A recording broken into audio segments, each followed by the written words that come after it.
Chapter 806. Tit for tat. The woman who walked out from the void had beautiful eyebrows and hair, and her appearance was like a painting. Her white clothes fluttered even though there was no wind. She seemed to be walking gracefully, but in the blink of an eye, she had arrived at the place where the lightning had fallen from 100 meters away. "Thank you for your help, Lady Benefactor." The jade-like body of the Buddha glowed as the newcomer chuckled and said, "Buddha, you're being too serious. The glass jade body is the embodiment of a ruler. Even if I didn't come, the heavenly lightning wouldn't have done anything to you." He nodded slightly as if agreeing with the woman's words. At this moment, the woman also raised her head with a faint smile. "However, some of the clans in the god world do need to be taught a lesson. Father, it's Lady Providence." Outside the lightning pool, Xiao Yen was in a bad mood. He kept gulping. His nervousness and worry could be sensed from his expression. Unbeknownst to them, Xiao Ting was also frowning. This woman's appearance meant the situation wasn't easy to handle. Xiao Ting took a deep breath, then said to the lightning pool, "Don't worry. I didn't know Lady Providence was here. However, I'm currently experiencing tribulation lightning." "Lady Providence, why did you erase my tribulation lightning?" The sky rumbled, and the immortals in the outside world stood in a daze not far away. God. The person who had just spoken was an almighty being from the god realm. Furthermore, that expert had called that woman Lady Providence. Could it be that she was also from the god realm? Lady Providence chuckled. "Don't tell me you don't know why I wiped out your heavenly lightning?" "I do not know." "Ha!" Even now, he was still being stubborn. Lady Providence laughed helplessly. "It seems you refuse to admit to your crimes." "I really don't know what crime I have committed." Xiao Ting stared intently at the lightning pool and snorted. "It is my family's responsibility to control the tribulation lightning of all races. Now that someone has descended, I'm sending down heavenly lightning. What's wrong with that? Then how many did you land?" "Here it comes." Xiao Ting narrowed his eyes. Indeed, that woman had been there the entire time, but why hadn't he noticed her when the lightning fell? This woman's status transcended the 6 realms, so it was quite vexing for her to have something on him here. However, there was no need to worry. He already had an excuse in mind. "Your Highness, what do you mean by that? 81 bolts of heavenly lightning devours the heart are the limit. However, after those 81 bolts of heavenly lightning, you sent another bolt of lightning down. That's going against Father God's will. It's already like this, and you still don't know your crime? Your Highness must be joking. Since the beginning of the God realm, our Xiao family has been in control of tribulation lightning. When the goddess spoke of 81 bolts of tribulation lightning, that's only because she's seen a maximum of 81. But our God realm has a long history, and we have many capable people." "What are you trying to say?" asked Lady Providence, her expression unsightly. "This monarch wants to tell the goddess that 81 bolts of heavenly tribulation is not the limit. In fact, above this heavenly tribulation, there is another 99 bolts of heavenly lightning. In the history of the god race, there were many amazing people who survived this calamity." "Then why didn't I know?" "I haven't crossed it yet, so how would your Highness know?" When she heard this, Lady Providence couldn't help but sneer. That was a good excuse. No wonder Xiao Ting was known throughout the god realm as a wily old fox. If any other emperor had seen her, they might have lost their composure for a moment, and their words might have slipped up. But Xiao Ting had refused to admit to his crimes from the very beginning. His expression was relaxed, and his words were clear and logical. In particular, that final line about dead men tell no tales was the finishing touch to his preamble.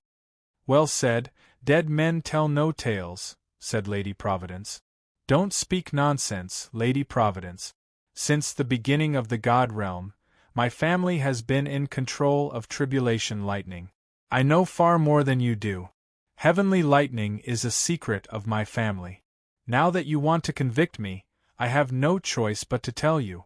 However, I hope you can keep your mouth shut and don't spread this news. Otherwise, even 10,000 deaths won't be enough to atone for my crimes." "Well said." Lady Providence smiled calmly, then dropped the subject of the heavenly tribulation. "Then I'm curious," said she. "Why did your tribulation lightning fall on someone else?" "You jest again, Lady Providence." Shao Ting laughed calmly from within the lightning pool. "From start to finish, my heavenly lightning has only ever struck one place, the location of the person undergoing tribulation. Heavenly lightning has no eyes. Those bystanders entered the lightning's range and were struck by it. What could I do?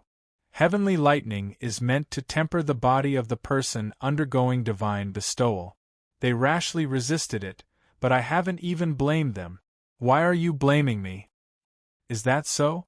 Lady Providence, there's no need to be so arrogant and bossy with me. In truth, before the heavenly lightning fell, I sensed a spatial fluctuation. The person undergoing tribulation and that ignorant girl are both in your hands, aren't they?" Everyone's gaze fell upon Lady Providence.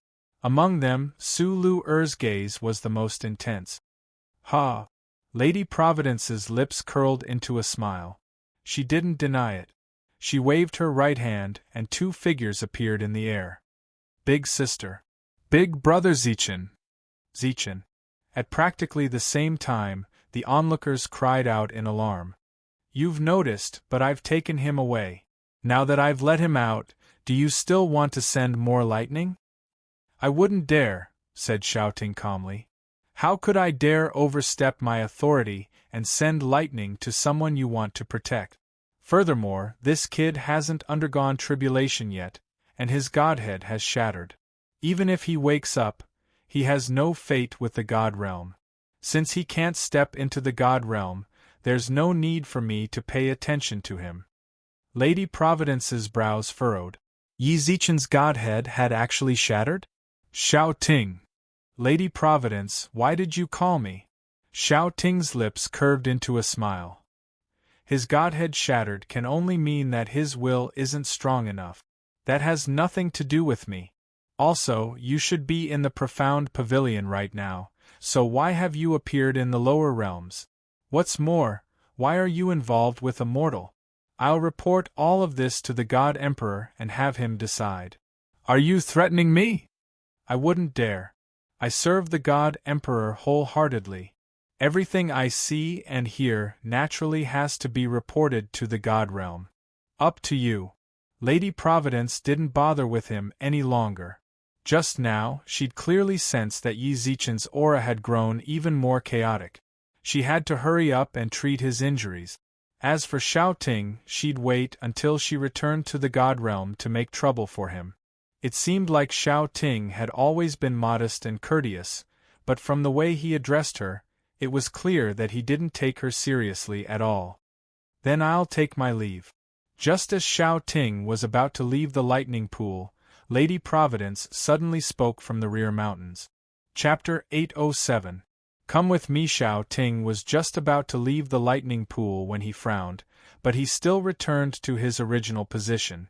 "Does Lady Providence have anything else to say? Earlier, you said that 99 bolts of heavenly lightning was the limit. Is that true?" asked Lady Providence. He frowned.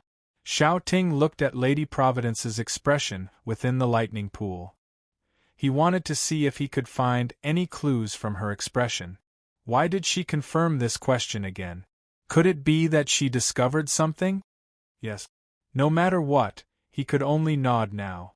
Otherwise, this woman might take advantage of the discrepancy between his words and actions and find fault with him. "Very well, you may leave now. I hope Lady Providence won't make this public." "I know." As soon as he finished speaking, Lady Providence completely ignored him. Shao Ting stared at the lightning pool for a few breaths of time, then left. Outside the lightning pool, Xiao Yan broke out in a cold sweat for his father. This was Lady Providence. His father was currently opposing her with equal harshness. He was really afraid that his father would say something wrong and give Her Highness something to use against him, unfortunately, no. As he left the lightning pool, Xiao Ting couldn't help but let out a long sigh. Don't be fooled by his relaxed tone just now. In fact, he had already deduced countless times in his heart what he should say and what was the most important thing to say. When speaking to Lady Providence, there was no room for carelessness. Perhaps if he said something wrong, this woman would catch him, and that would be troublesome. Father. Xiao Yin walked up to him. We have no choice but to be on guard against Xuanji this time. Go and warn the Xiao family's direct and collateral branches. Tell them to behave themselves for the time being. Don't let that bitch get a hold of them, said Xiao Ting. Xiao Yan's expression changed when he heard this. Father, you're saying that Lady Providence will cause trouble for our Xiao family in the near future? I think so. Xiao Ting nodded noncommittally. Based on that woman's actions, I'm guessing that she's involved with one of those people down there. As for who it is, Ben Jun can't say for sure yet. But no matter who it is, we've offended that woman. I'm not afraid of him, but it's better to be careful. That's right, this subject will pass down the order to let the direct descendants and collateral relatives be more careful. Yes. Xiao Ting nodded indifferently, then said, Also, I won't be in the clan for a while. You have to take care of the clan's affairs. Remember, the Xiao family controls the Thunder Punishment clan. You must be tough on the outside. Don't lose face for the Xiao family. I'll remember. Xiao Yin bowed respectfully, then said, Then Father. I'll head over to the God Emperor's side right now.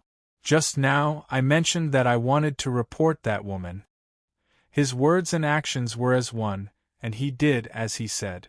If I don't go, it will make me look guilty. Father is wise. All right, I'll be leaving now. I'll leave the Xiao clan to you. Yes. What a cunning old fox. Lady Providence couldn't help but curse inwardly. This old man really knew how to bite off more than he could chew. She couldn't find anything to criticize him for. She was a subordinate of the Six Realms Patrol, an organization that transcended the Six Realms. Even so, that didn't mean she had absolute authority. Even the patrol needed evidence. Before they found evidence of his crimes, they couldn't do anything to him. Furthermore, this old man was the God Realm's Lightning Emperor. Anyone who could bear the title of Emperor was an existence that stood above millions of others.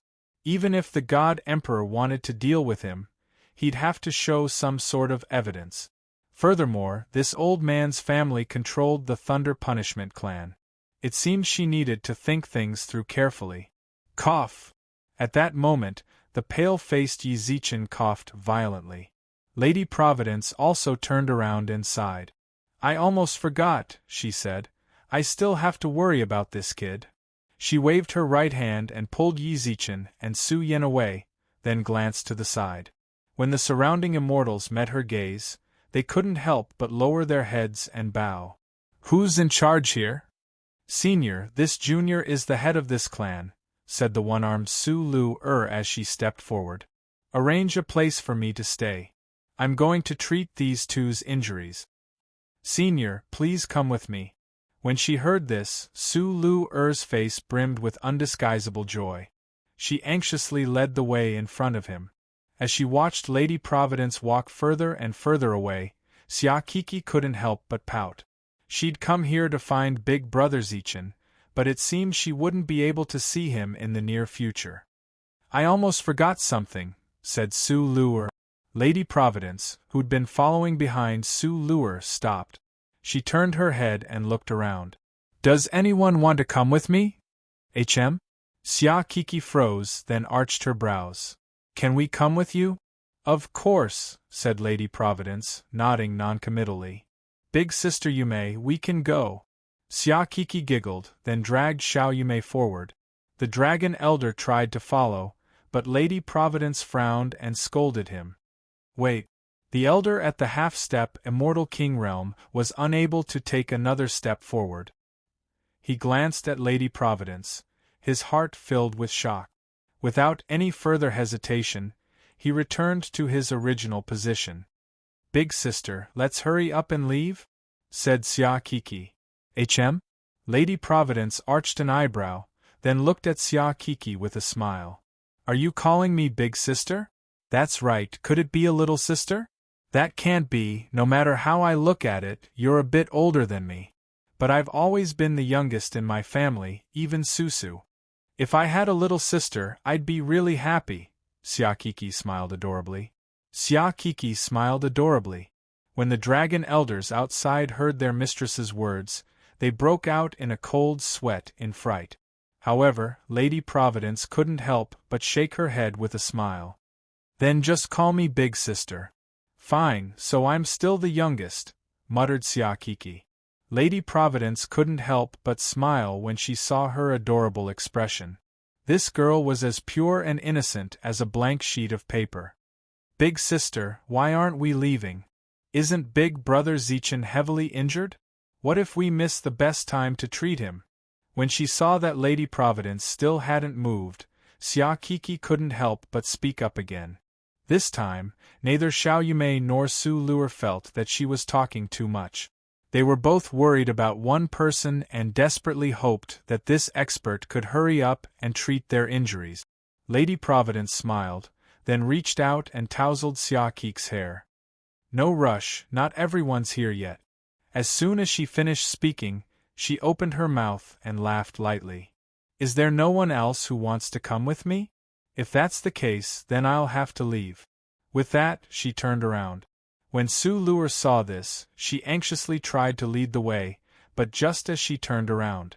Chapter 808 Buddha's Mercy, Fairy Chang-yi. It's Fairy Chang-yi. When the immortals saw the newcomer, they couldn't help but raise their eyebrows. Her reputation as the Heavenly Court's #1 beauty wasn't just for show. When they saw Chang-yi in her white dress, even some of the immortal region's powerhouses couldn't help but feel their hearts skip a beat. Chang-yi flew down and bowed slightly to Lady Providence. Then, her gaze fell on Xiao Yumei. Coincidentally, Xiao Yumei's gaze shifted back to her. Big sister Yumei, you two look alike, said Xia Kiki, blinking. Xia Kiki blinked. Actually, she had seen Chang-yi before, but she didn't notice anything unusual. Now that the two of them were in the same place, even though their appearances were different, Xia Kiki couldn't help but feel a sense of familiarity. Is that so? Xiao Yumei smiled calmly but said nothing. Every now and then, she would glance at Chang-yi. This woman.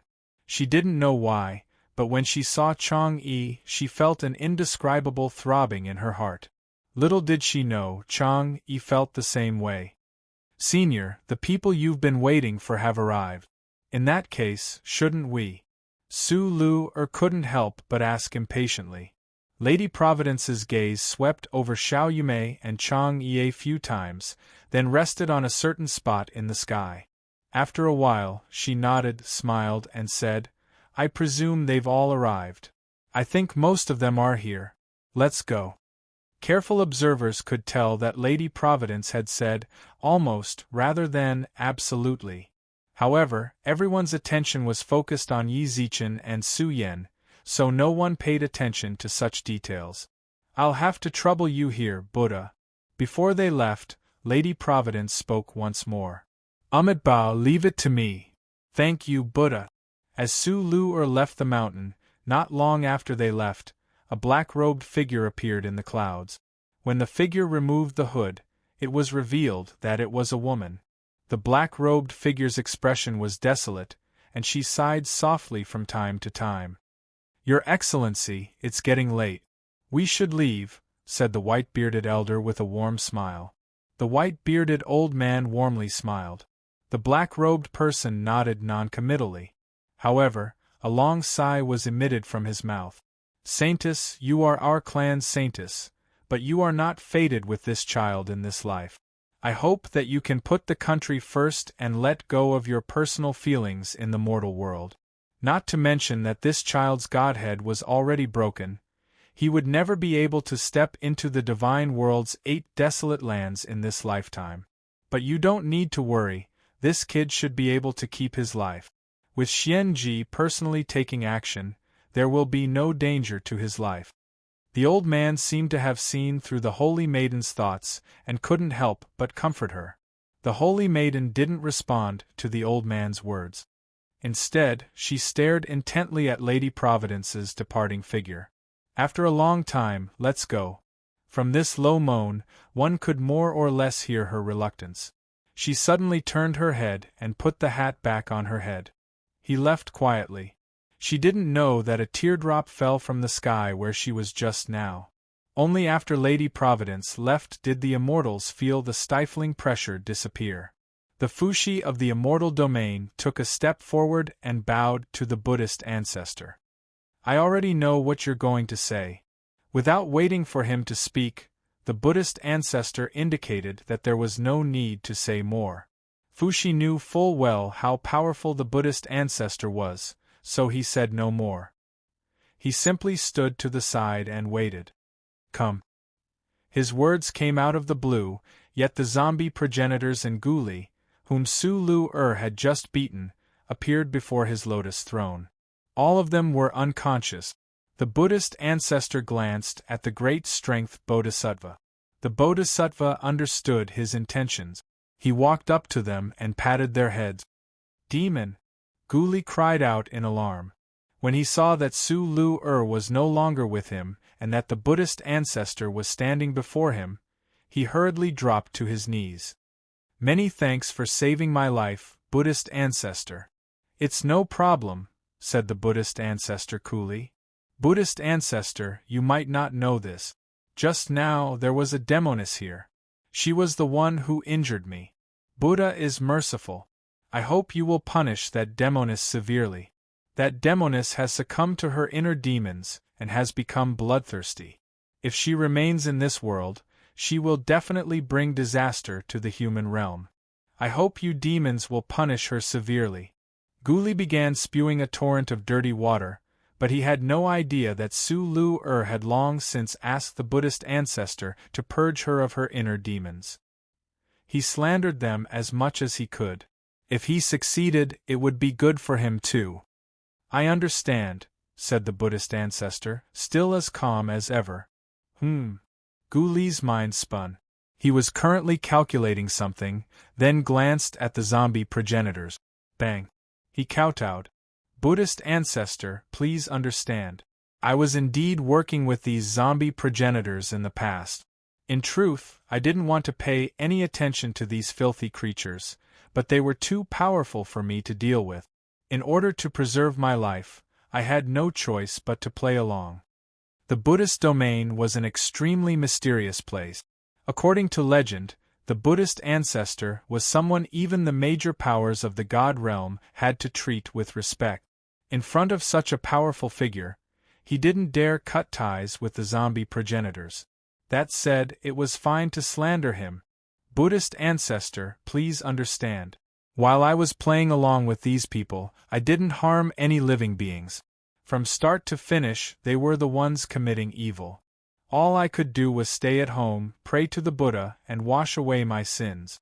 "I understand," said the Buddhist ancestor. Another dawn. Guli couldn't help but frown. What exactly was this bald donkey trying to do? Everything was clear now. If he'd said a few more words, he might have been able to read between the lines and figure out something. But no matter what he said, it was just these 4 words. How was he supposed to guess? But from the looks of it, he didn't want to kill him. That was good. As long as he didn't die, that was fine. "The few of you have wreaked havoc upon the masses. Your crimes are punishable by death." At this moment, the ancestral Buddha suddenly spoke up. Bang! Guli didn't even hesitate to kowtow. He didn't want to die just like that. He had to find a way out for himself. "Buddhist ancestor, please understand. That's enough," interrupted the Buddhist ancestor. The Buddhist ancestor interrupted him. "I know you haven't harmed the world, but these people are inextricably linked to you. The Buddha is merciful. The sea of bitterness knows no bounds, repent, and the shore is at hand. I'm willing to give you a chance to turn over a new leaf. From now on, I will pray to the Buddha, spread good karma, and help the world." As long as he didn't die, that was fine. As long as he didn't die, that was fine. Guli repeated these words over and over in his heart. To him, where there was life, there was hope. Nothing was more important than his life. So long as he lived, anything was possible. Chapter 809. The Buddha's probing. He led Lady Providence to a secret location. This was the Nine-Tailed Fox clan's holy land. Many nine-tailed foxes only came here once in their entire lives. Outsiders absolutely couldn't enter this place, but for Su Yan's sake, she couldn't care less. Senior, if you have no other orders, I'll be on my way. In order to avoid arousing suspicion, she bowed slightly to Lady Providence and prepared to leave. Lady Providence waved her right hand, and Yi Zichen and Su Yan's broken bodies landed safely on a jade bed. Then she turned to Su Lu'er, who was about to leave. Come here. Su Lu'er didn't hesitate and walked over. Senior, what do you need me to do? You're so delicate. If you lose an arm, it'll affect your beauty too much. Lady Providence pursed her lips into a smile, then placed her hands on Su Lu'er's severed arm. Light flickered between her fingers, and a new arm grew out of her severed arm. Many thanks, Senior. Su Lu'er bowed slightly. Regrowing an arm was indeed a joyous occasion, but it wasn't that important. Right now, she was most nervous about Su Yan, who lay on the jade bed. It was nothing. Lady Providence nodded calmly. Her gaze grew solemn as she looked at the two people on the bed. All of you wait outside. I'll come see you in a moment. Once everyone left, Lady Providence furrowed her brows, then placed her fingers on Yi Zichen and Su Yan's foreheads. Xiao Ting, that damned old dog. When she saw their condition, she couldn't help but roar inwardly. The heavenly lightning just now wasn't something a god could resist. Even a saint might be gravely injured or even killed by it. Fortunately, Su Yan had blocked one for Yi Zichen. Otherwise, Yi Zichen's soul would have been shattered to pieces. It seems I can't shake off this karma. With that, Lady Providence let out a long sigh. Suddenly, the secret area lit up with spiritual light. On the back mountain, the Buddha sat atop his lotus throne, his brows deeply furrowed. Given his status, he should have long since concealed his emotions, but now his expression was terrifyingly gloomy. Drip. As he knelt on the ground, Guli couldn't help but break out in a cold sweat. When the Buddha said those words, he felt as if he'd fallen into an abyss. His entire body trembled and trembled. Buddhist ancestor, I was just a little kid. I was blinded by lard before. I won't dare to do it again. Bang, bang, bang. Guli repeatedly kowtowed. His forehead was stained with blood and the dust on the ground, making him look unbearably filthy. As long as the Buddha didn't speak, he wouldn't stop kowtowing. He was afraid of death, and he didn't want to die. Buddha is merciful. Please spare this lowly one's life. Please save me. The crowd of immortals outside watched this scene coldly. If not for the fact that the ancestral Buddha had said that he was going to settle everything, these immortals might have already rushed up to tear him apart. There would have been no time for him to say all this. This was especially true for Fushi. His gaze was fixed on the zombie progenitor. The ancient ferocious beast Denglong had brought harm to the human world. At that time, he and Goddess Nviwa had let it go on account of their old friendship. Unexpectedly, after 10,000 years, it still didn't repent. Just like that, they couldn't let this ferocious beast go. Amitabha. The Buddha's gaze was unfathomable. He stared silently at the kneeling Guli for a long time. After a while, he sighed, shook his head, then sat down on his lotus throne and headed for the western heavens. The Buddha is... The surrounding immortals watched in confusion as the Buddha left. Didn't he just say he was going to condemn Guli? Why did he leave? The North Pole Emperor hesitated for a moment, then landed beside the great strength Bodhisattva. Bodhisattva. Great Emperor. They both bowed. What did the Buddha leave behind? Why did he sigh and return to the western heavens? What about those villains? The North Pole Emperor didn't understand. Amitabha, said the great strength Bodhisattva. Mahastamaprapta Bodhisattva said, "Now that Lord Buddha has returned to the Western paradise, this poor monk will naturally leave with Lord Buddha. Everyone, we shall meet again in the future." An auspicious cloud drifted down as the great strength Bodhisattva departed. Guli knelt on the ground, his thoughts racing. He naturally saw the Buddha depart. However, he didn't act rashly.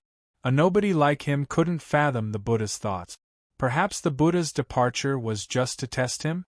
Guli knelt on the ground and didn't move in the slightest. Meanwhile, the surrounding immortals were utterly confused. What on earth was he trying to do? Was he just going to leave those villains here and leave without saying a word? Could it be that the Buddha wants us to deal with them on our own? The North Pole Emperor frowned inexplicably, then turned to Ksitigarbha. "Bodhisattva, you're a Buddhist. Do you think?" Amitabha.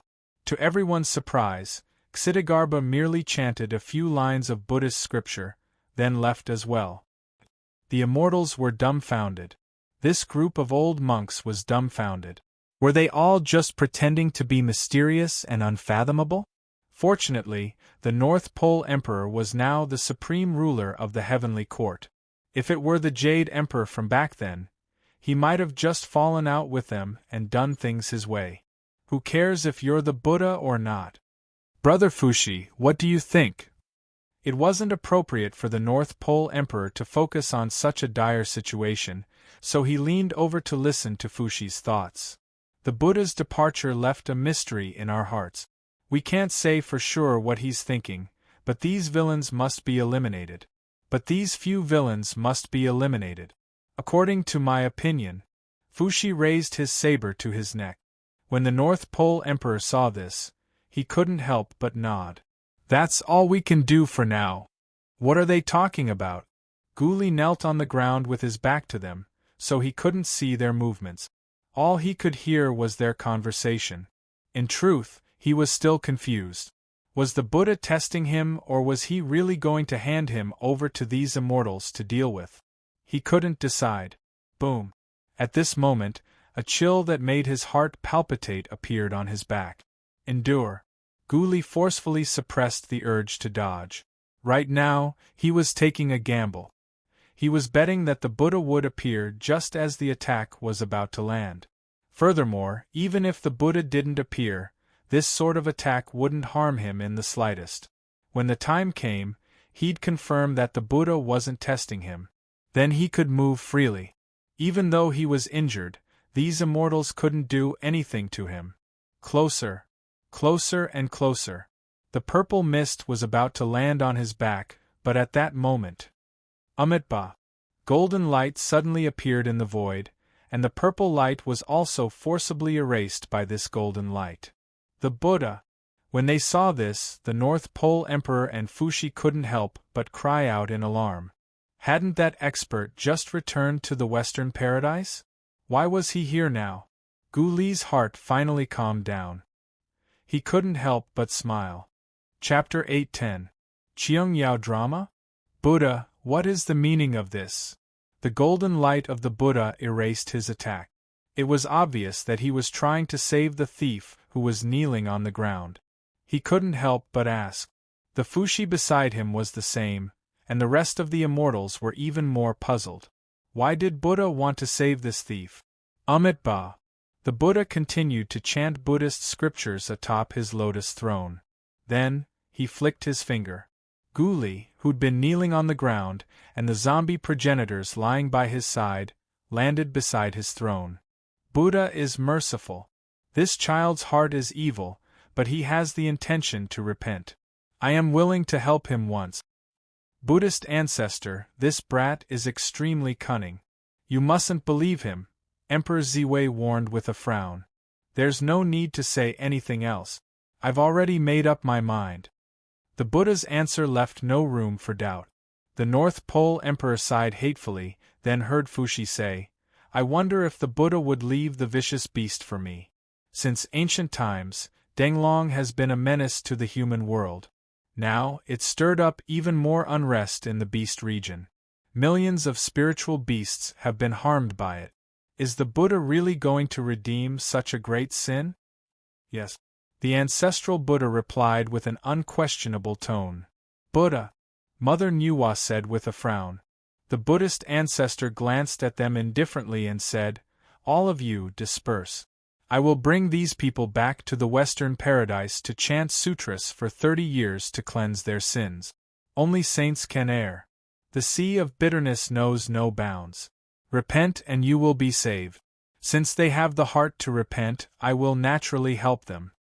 With that, the ancestral Buddha disappeared from the void. Why did the Buddha believe them? The North Pole Emperor clenched his fists in fury. Even he could sense that Guli had no intention of repentance. Why did the Buddha believe him? It was the same for Fushi and Nyuwa. This was the best time to get rid of Qi, but everyone. About 15 minutes after the Gautama Buddha left, the Mahastamaprapta Bodhisattva arrived from the void on a cloud. Bodhisattva. The immortals bowed slightly to him. The North Pole Emperor frowned and questioned him. Bodhisattva, you mustn't let Buddha believe them. Those scoundrels have already made up their minds. They definitely won't repent. Great Emperor, please calm down. Mahastamaprapta Bodhisattva raised his hand, signaling for Great Emperor to calm down. He smiled and said, Buddha already has a plan in mind. Emperor Ziwei and the others frowned. Then what deep meaning does the Buddha have? The ancestral Buddha has left a message. In less than a month's time, it will be the selection for the struggle for the supremacy of the three realms. He hopes that everyone will return and prepare well. Then you said, Fushi suddenly thought of something. Previously, Buddha had said that he wanted them to stay in the Buddhist domain to be vegetarian and recite Buddhist scriptures for 30 years. Could it be that Buddha was afraid that they would cause trouble during the struggle for supremacy? But that wasn't right either. If he was worried, he could just kill them. Even if the people of the Buddhist domain didn't like killing, those people were all evil people. Then why did the ancestral Buddha bring that beast along? Nyuwa asked. This Buddha naturally has his own deeper meaning. Everyone, don't try to figure it out. Everyone just needs to prepare for the competition. Buddha has said that this competition will not be too peaceful. The great strength Bodhisattva smiled faintly and said to Fushi, Great Emperor Fushi, before Buddha left, he asked me to follow you to the immortal domain to meet Great Emperor Shao Hao. Please lead the way for me. Bodhisattva, please. Oh right. Mahastamaprapta Bodhisattva, who was about to leave, said, There are still many injured in the beast region. I'll have to trouble everyone from the heavenly court and the underworld. As soon as he finished speaking, he nodded at Fushi and left on a cloud. This Buddha. Emperor Ziwei's mind raced as he tried to figure out what the Buddhist ancestor might be planning. However, just as Mahastamaprapta Bodhisattva had said, the Buddha's thoughts were truly not something they could fathom. Even with Emperor Ziwei's cultivation base, he couldn't think of a reason for this. Stay here and help rebuild the beast region. The Buddha said that we need to make preparations for the struggle for the three realms, so I'll head back to the heavenly court in advance to prepare. Farewell, Celestial Emperor. Within the nine-tailed fox clan's secret land, multicolored light flowed through the secret land, swirling around Yi Zichen's body. Lady Providence's hand, which had been drawing a seal on Yi Zichen's forehead the entire time, left. She soared into the sky. Done. Accompanied by a delicate cry, the soul talisman also disappeared into the space between her brows. Drenched in sweat, Lady Providence descended from the sky. She looked exhausted as she let out a light sigh.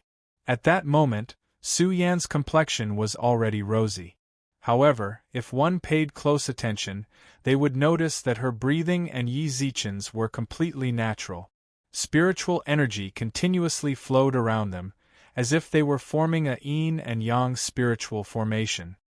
This can be considered your great fortune. You've been with me for 9 lifetimes, and I'm willing to bestow this fortune upon you. Your lifelines are now intertwined. As long as you don't. Halfway through her sentence, Lady Providence's heart suddenly trembled. She hurriedly formed a series of hand seals. After a while, she stopped and looked at the two of them snuggling up against each other. So melodramatic. Is this a Cheongyao drama? By now, Lady Providence didn't look the slightest bit like a deity. She stared wide-eyed at the two of them and couldn't help but sigh in amazement. Not long after, she shrugged her shoulders and said indifferently, "What does that have to do with me? I've done everything I can. Even if I go back, my close friends can't say anything about it." Lady Providence looked on in amusement for a while longer, then turned into a puff of smoke and disappeared from the secret land. The women who'd left the secret land hadn't left. They simply stood guard outside. Xia Kiki paced back and forth, fiddling with her fingers and muttering to herself from time to time. "Big Brother Zichin, please don't let anything happen to you." Xiao Yumei and Chang Yi, on the other hand, were much steadier. They simply stood there without saying a word, but they couldn't help but glance at each other. When their gazes crossed, they looked away. Before long, their gazes crossed again. Among them, Su Lu was the most obedient. She just sat there, resting her chin on her hand. However, she wasn't as panicked as she'd been at first. When Lady Providence regrew her arm, she was certain that this expert would definitely be able to save Su Yen. Of course, she could only hope and believe that Lady Providence could. "Big Sister Yumei, Big Sister Chang Yi, can you stop sneaking glances? If you want to look at each other, then look openly." When Xiao Yumei and Chang Yi's gazes crossed again, Xia Kiki couldn't help but speak up. "If you're comparing, then let me give you a review. Both of you are exceptionally beautiful, but you're still a bit lacking compared to me."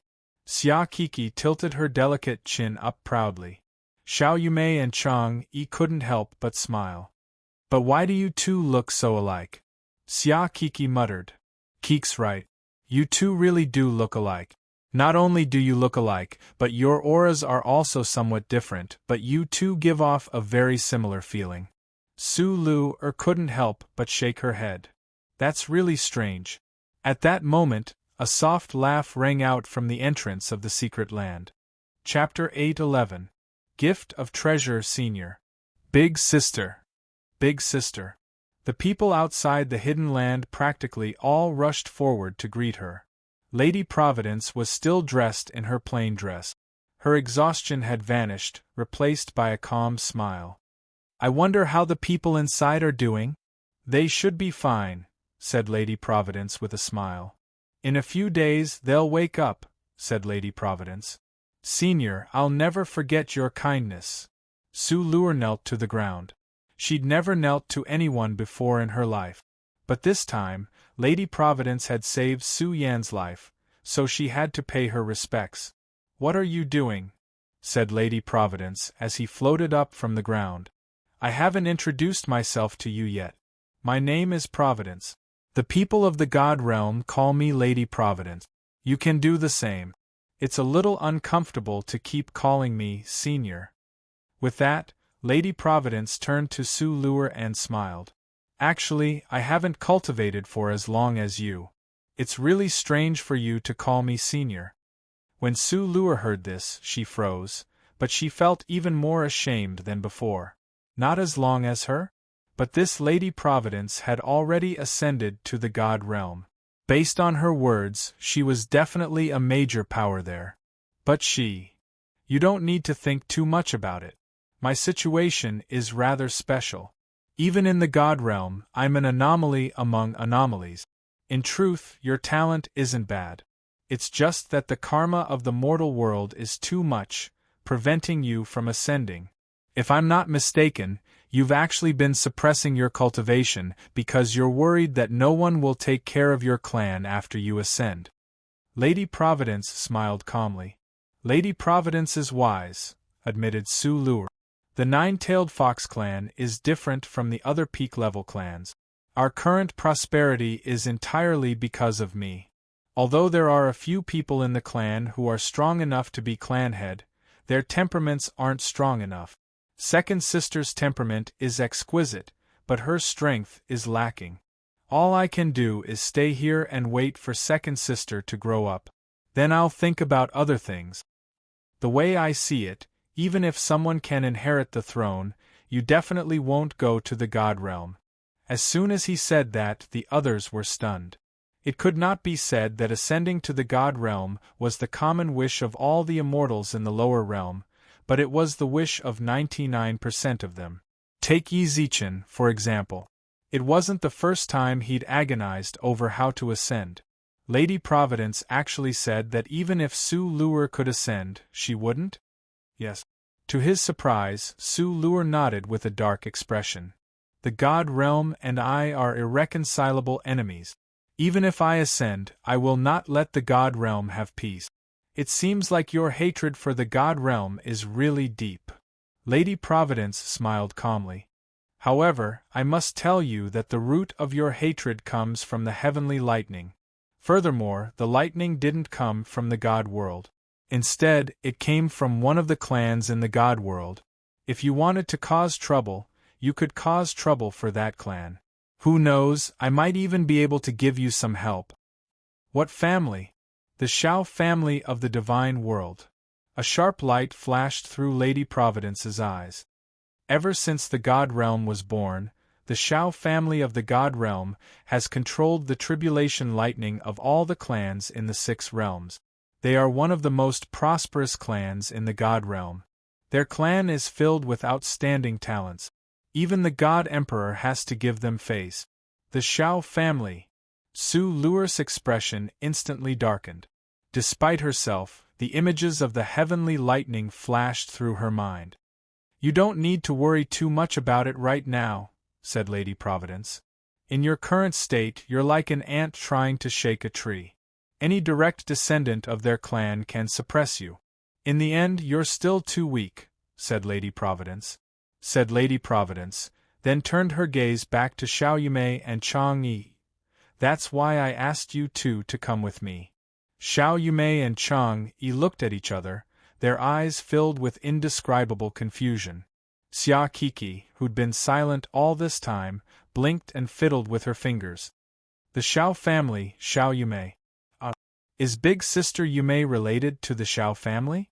But Big Sister Chang Yi, isn't her surname Chang? Actually, my real name isn't Chang Yi but Heng Yi. It's just that during the Western Han Dynasty, I changed my name to Chang Yi to avoid the taboo of Emperor One of Han, Lu Heng. But no matter what, my daughter has nothing to do with the Shao family," said Chang Yi gently. "Don't make wild guesses. I never said the two of you had anything to do with the Shao family." Lady Providence smiled calmly, then reached out and tousled Xia Kik's hair. "Little girl, don't keep making wild guesses. Look at you, you've made me forget everything I wanted to say." "Then I'll take my time to think about it," said Xia Kiki with a silly grin. Xia Kiki grinned foolishly. When Lady Providence saw her smile, she couldn't help but reveal a doting expression. Only a big sister would look at a little sister, or a parent would look at their child with a doting gaze. Furthermore, this sort of doting was something that only happened after a long period of contact. If it weren't for the fact that Lady Providence often looked at Su Zhu like that, she wouldn't have noticed. But Lady Providence and Xia Kiki had only just gotten to know each other. She shouldn't be looking at her like that. Xia Kiki enjoyed being patted on the head. At that moment, Lady Providence snapped her fingers, and a tear appeared in the space in front of her. Everyone around her instinctively took a step back. The tear in space had a suction force. If they were sucked in, even if they had 1,000 lives, they still wouldn't be able to survive. But the tear in space didn't tear at all. When everyone looked closely, they saw that it was like a treasure trove, filled with a dazzling array of treasures. Hiss! Su Luer and Chang Yi couldn't help but gasp.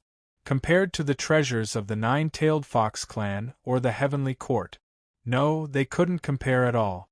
"Wow, it's so beautiful!"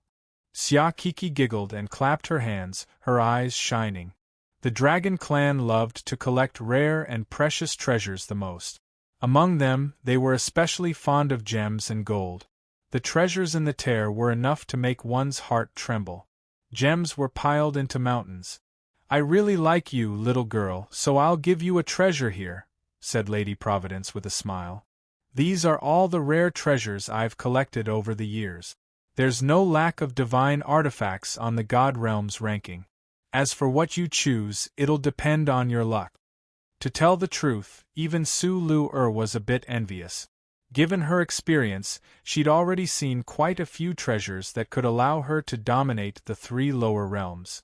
It was impossible to say that she wasn't tempted, but since Lady Providence only wanted to give Xia Kiki, there was nothing she could do.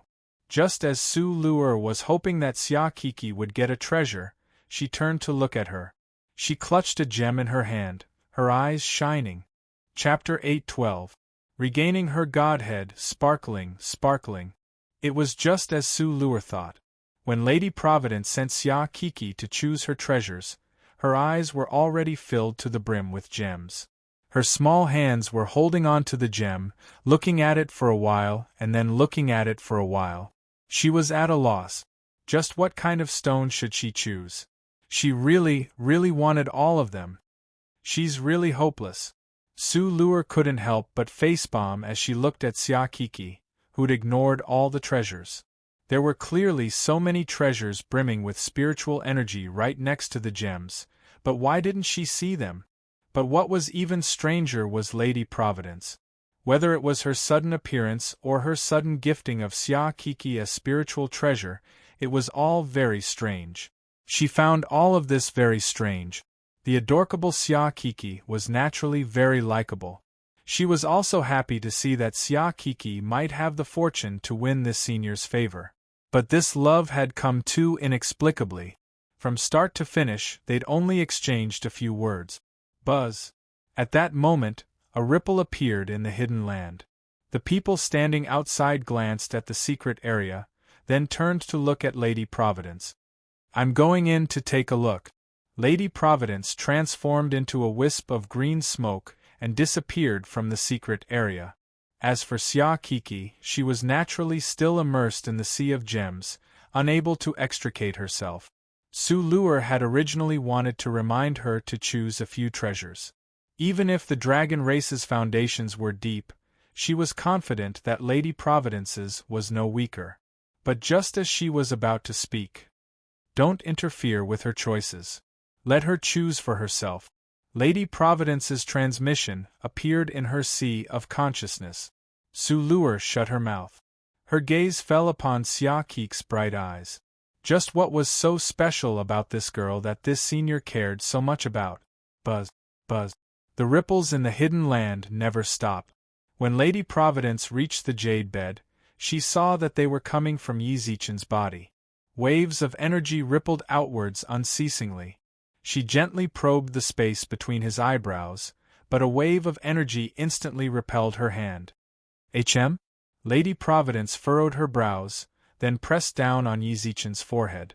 The energy between his brows continued to resist, but how could it possibly be a match for Lady Providence, who had unleashed all of her divine might?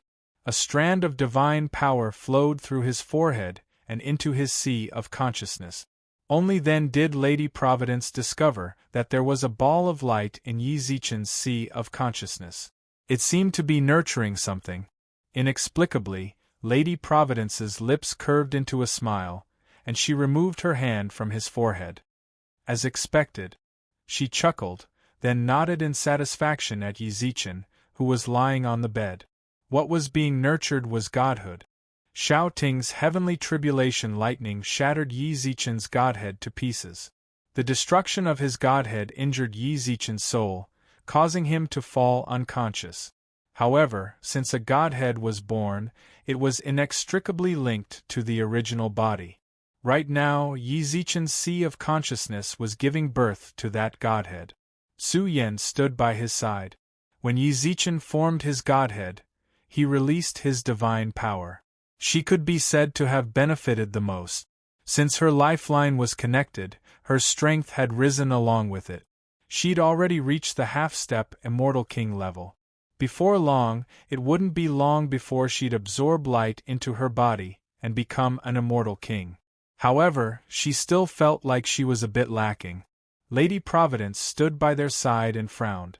She was currently hesitating whether or not she should gift this girl some good fortune. She gently formed a seal. Cough. Just as she was about to divine the heavens, she coughed up a mouthful of heart's blood. She stared in astonishment at Su Yen, who was leaning against Yi Zichen. She wiped the blood from the corners of her mouth. Her eyes widened, but she didn't rashly attempt to divine the heaven's will. How come I can't divine anything now that I'm connected to this girl's lifeline? Lady Providence couldn't help but shake her head. She couldn't even divine the fate of the two main characters in this future Cheong Yao drama. She had no idea what their futures would be like. Kid, your life is truly full of misfortunes. She chuckled and left the hidden land once more. Xiao Yumei and the others approached her. Lady Providence could tell from their gazes what they wanted to ask. The person inside is in a stable condition. Those undulations. Su Lu arched her brows. I don't know why, but when they seeped into my body, I felt so comfortable? That's right, said Lady Providence with a smile. Lady Providence smiled sweetly. So many true gods would die to see those ripples. If you hold your breath and focus on cultivating for a few days, you might even break through your shackles. Fox clan head, I won't mention it. When you're ready to let go of your clan and let go of your karma, you'll ascend to the god realm for sure. When that time comes, all you have to do is find me in the profound palace. I'll make arrangements for you. With that, she turned to Xiao Yumei and Chang Yi and smiled. But I do want to warn you too. Yi Zichen is currently condensing his godhead, and what he's releasing is divine power. If you too absorb it, you might be able to recall your past. Lady Providence, what do you mean by that? Asked Chang Yi in confusion. I do have some intentions, but I can't reveal the secrets of heaven. Let me ask you something. Your path of cultivation has been very smooth. From body tempering to sky immortal, you've never encountered any bottleneck. Even without the dragon's vein, you still reach the immortal king stage, am I right? You're right, Lady Providence. But during this past year, your cultivation has stagnated. No, you've regressed instead of advancing. Am I right? Yes. Chang Yi was taken aback. She said, Goddess, do you know why? I've been cultivating diligently recently. The three realms are supported by the ley line. Everyone's cultivation speed increases exponentially, but my cultivation has regressed even more. At first, I thought it was because of the Queen Mother's pills, so I asked her. But the Queen Mother told you it wasn't because of the pills, right? No matter how powerful her pills are, they can't create an immortal king in a dozen years, nor can they turn you back into a sky immortal after 10,000 years. Yes. Well, that's true. Lady Providence smiled wisely, then looked at Xiao Yumei. If I'm not mistaken, you've only been cultivating for less than a year, right? You're already a sky immortal? Yes, said Xiao Yumei. The instant she said this, she glanced at Chang Yi. Only then did she realize that Chang Yi was looking at her as well. Lady Providence merely smiled calmly, but didn't say anything to the two of them. Instead, she turned to Xia Kiki and spoke. Little girl, have you made your choice? I've made my choice. Chapter 8:13. The turning point of fate. The exquisite silver bell landed in Xia Kiki's palm. The others couldn't help but look over, only to discover that there was nothing special about the bells. They weren't as shiny as gems, nor were they as spiritual as treasures. From its plain appearance, it seemed to be nothing more than an ordinary string of bells. You've chosen. Lady Providence's expression flickered when she saw the string of bells, but she still asked this question. Xia Kiki bit her lip and pouted. Then she turned around and stared at the crack for a long time. The gems were all so beautiful. She really wanted them. Her puckered lips made it clear that she was conflicted. I'll still take them. As she spoke, Xia Kiki tightened her grip on the bells. When the others heard this, they couldn't help but stare blankly. To tell the truth, even Xiao Yumei could tell that the value of the bells couldn't compare to the mountain of gems. As for the treasures, they couldn't compare at all. However, even after Lady Providence had asked, she'd insisted on keeping the bells. The others couldn't help but wonder if there was something special about the bells that attracted Xia Kiki. Hearing Xia Kiki's affirmation, Lady Providence nodded and smiled. She didn't ask any more questions, but closed the crack. Xia Kiki watched pitifully as the crack grew smaller and smaller, until the gems disappeared from her sight. Actually, these bells are actually quite important to me. When I got them, I was still a child and hadn't taken human form yet, said Lady Providence with a smile. When Lady Providence saw their expressions, she couldn't help but laugh. That's right, I'm actually a Yao too. That's right. Actually, I'm also a demon. It's actually related to you. Me? Su Lu arched her brows. My true form is that of a fox, but I'm just an ordinary fox Yao. I can't compare to you nine-tailed foxes, which are primordial divine beasts. For tens of thousands of years, there hasn't been a single beast in my clan that has taken human form. Being able to live until the end of our lives is already a blessing. Most of us were captured by hunters and became the pets of wealthy merchants, or stripped of our fur to become decorations for noble young ladies. Some humans really do deserve to be executed, said Su Lu viciously.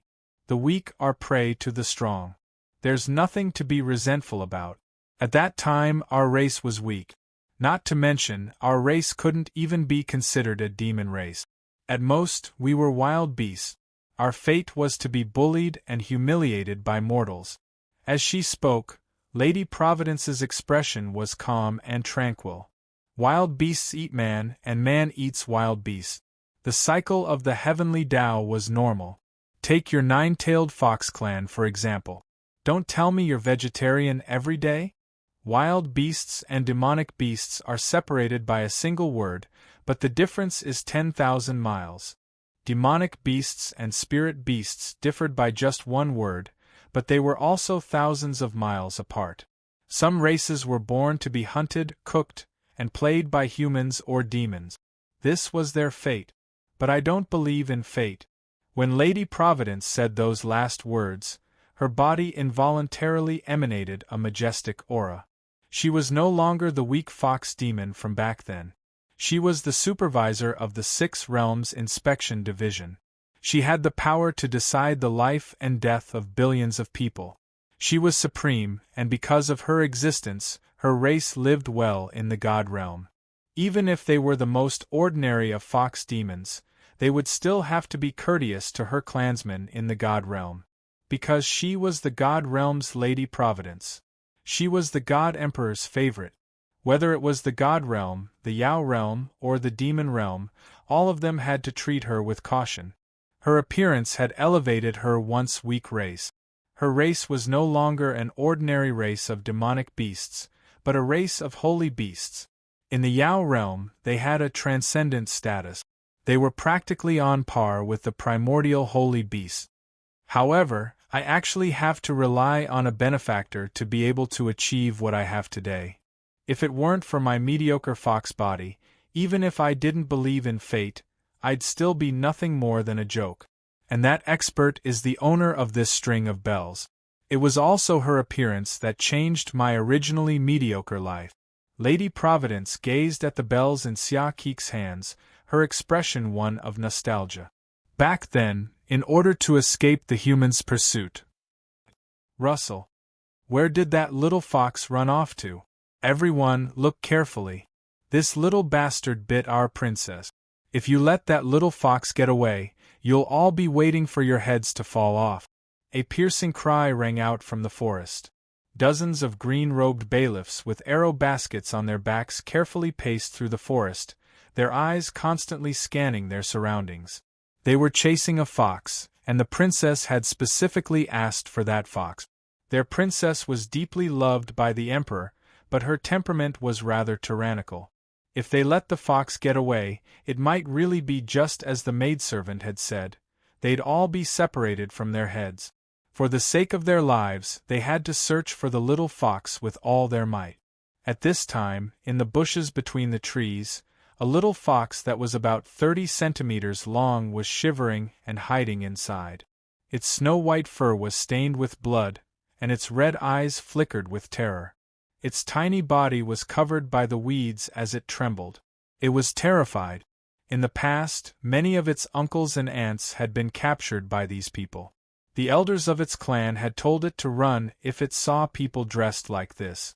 If it fell into their hands, its life would be ruined. It had always remembered these words until today. It had met this group of people. A beautiful woman wanted to capture it, but it refused to comply and bit the woman. The woman screamed crazily and ran away, but the green-robed bailiffs shot it in the leg. It couldn't run anymore. "There's blood here!" Someone suddenly shouted from among the bailiffs in the forest, and the surrounding bailiffs all ran over. One of the older bailiffs squatted down and wiped the blood on the ground with his hand. He took a look and sniffed. "The blood is still very fresh. That little fox definitely couldn't have gotten far after being shot by our arrows. It should be hiding in the bushes nearby. Stay alert and don't let it get away." "Yes." The bailiffs responded and carefully searched the surrounding bushes. As their footsteps got closer, the little fox hiding in the bushes became more and more afraid. "Over here." The bailiffs found the hiding bush. The bailiffs called out to the surrounding people. When the little fox saw them, it ran for its life. "Knock the arrows." As the older bailiffs spoke, the surrounding young bailiffs knocked arrows on their bows. When the little fox turned around and saw the arrows, it was as frightened as a bird startled by the mere twang of a bow. It wanted to run as far away as possible. Dong. What a silly little fox. Chapter 8:14. Xiao Yuli and King Zhou of Shang outside the hidden area. Xia Kiki clutched the little bell in her hand, staring at the women around her. Ever since Lady Providence said that she'd been hunted by the humans, she'd stopped talking. They'd wanted to hear more stories, but there was no story to listen to. Lady Providence seemed to be immersed in the past, the scenes playing out in her mind. "Little fox, when you run, you have to watch where you're going. Does it hurt?" The person the fox had bumped into smiled and squatted down. She wore a pink dress and had a baby face. She gently patted the fox's head with her soft, white hands. At that moment, the woman saw the bloodstains on its legs. "You're hurt." The woman arched her brows, then pursed her lips. "I don't know any healing techniques, but I have some medicinal pills my family prepared for me." She reached into her robes, took out a deep blue pearl, and stuffed it into the fox's mouth. In truth, it wasn't exactly stuffed. As soon as the pill touched the fox's mouth, it transformed into a strand of spiritual energy and entered its mouth. "I used to be so restless at home. This time, the clan sent me out to train, but they were afraid I'd get hurt, so they prepared these pills for me. Let me tell you, these pills are really effective. Before long, your wounds will be healed." The fox felt all its pores open up, and its injured leg was completely healed. The fox was filled with gratitude, but it couldn't speak. It could only rub its head against the woman's hand as a gesture of goodwill. "Hee, you're all healed, aren't you? That's great. I still have to go train, so I can't stay here and play with you." The woman waved at it, then turned to leave. However, the fox followed closely behind. "Why are you still following me? I'm going to train and slay demons. It's dangerous for you to follow me." Before she'd even finished speaking, the bailiff chasing after the fox caught up to her. He knocked his bow and shot an arrow. Swish, swish, swish. Several arrows tore through the air, and the fox chirped. The woman furrowed her brows. When the arrow was half a meter away from her, it suddenly fell to the ground. When the bailiffs saw this, their hearts trembled and they looked at each other. "Are they chasing you?" The woman ignored the bailiffs and pouted at the little fox on the ground. "Hey, woman, if you don't want to die, get out of the way. That little fox bit the hand of my princess, who is a favorite of King Zhou." The sharp-tongued servant girl spoke at this moment. There was a carriage behind her, and the princess she spoke of must be in the carriage. King Zhou was a fatuous ruler who brought disaster to the common people. The reason I came down here to train is to cause trouble for him. If you know what's good for you, get the hell out of here and tell King Zhou of Shang to come see me." The woman cursed sharply, then hugged the little fox in her arms. "This little fox is fated with me. If any of you dare to hurt it—" "What did you say just now?" "That's right, I remember now. If you don't want to die, get out of my way." "How dare you insult His Majesty?" shouted the servant girl. "What are you waiting for? Hurry up and shoot her to death," shouted the servant girl. The bailiffs had witnessed the woman's strangeness and didn't dare make a move. "What are you waiting for? Hurry up and shoot her to death. That's enough." Just then, a dignified voice rang out from the forest. The bailiffs and servant girls all turned around. When they saw the newcomer, they all knelt on the ground. "Your Majesty." The newcomer was tall and sturdy, with a full beard and a purple crown inlaid with jewels. He wore a dark red silk robe and black boots with black satin soles. His gait was full of vigor and the aura of an emperor. The man nodded calmly at the crowd, then took a few steps forward and stopped in front of the woman holding the little fox. "I didn't know you'd come to visit. My apologies for not coming out to greet you. They all call you Your Majesty. Are you King Zhou of Shang?" snorted the woman. "That's me." King Zhou of Shang nodded noncommittally. "Fairy, may I know your name?" "Xiao Yuli." The woman rolled her eyes and snorted. "Fairy Liuli." King Zhou of Shang didn't mind the woman's affront. He chuckled. "Just now, my subordinates may have offended you. I hope you can forgive them." With that, he called out to the princess in the carriage behind him. "Chiowen, come over and apologize to the fairy. It was the fox in her hand that bit me." Only then did the princess in the carriage lift the curtain, revealing a very bitter face. "I told you to come over and apologize to the fairy," shouted King Zhou of Shang. "Tisich." Unexpectedly, the princess lowered the curtain in disdain. Then, she shouted, "Let's go. Let's go. I'm a little tired."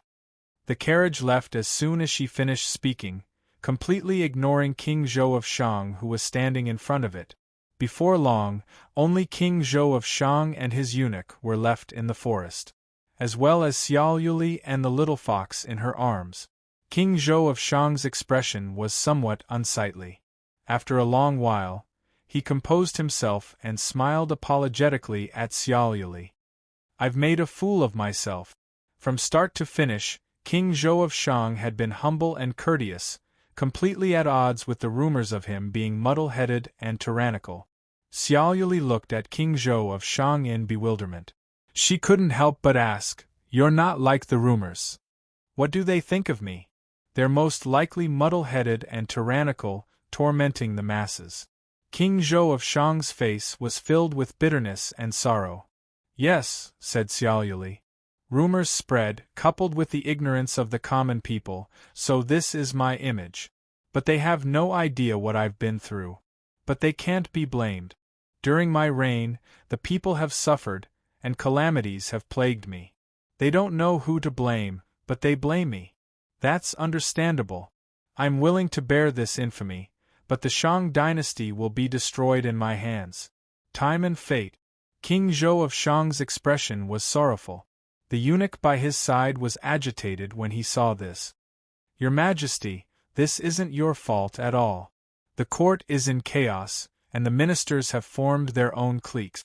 The ministers outside have ignored you, Your Majesty. Your power is now a figurehead. No matter how many strategies you have, you can't use them. All you can say is that the heavenly Tao is unfair.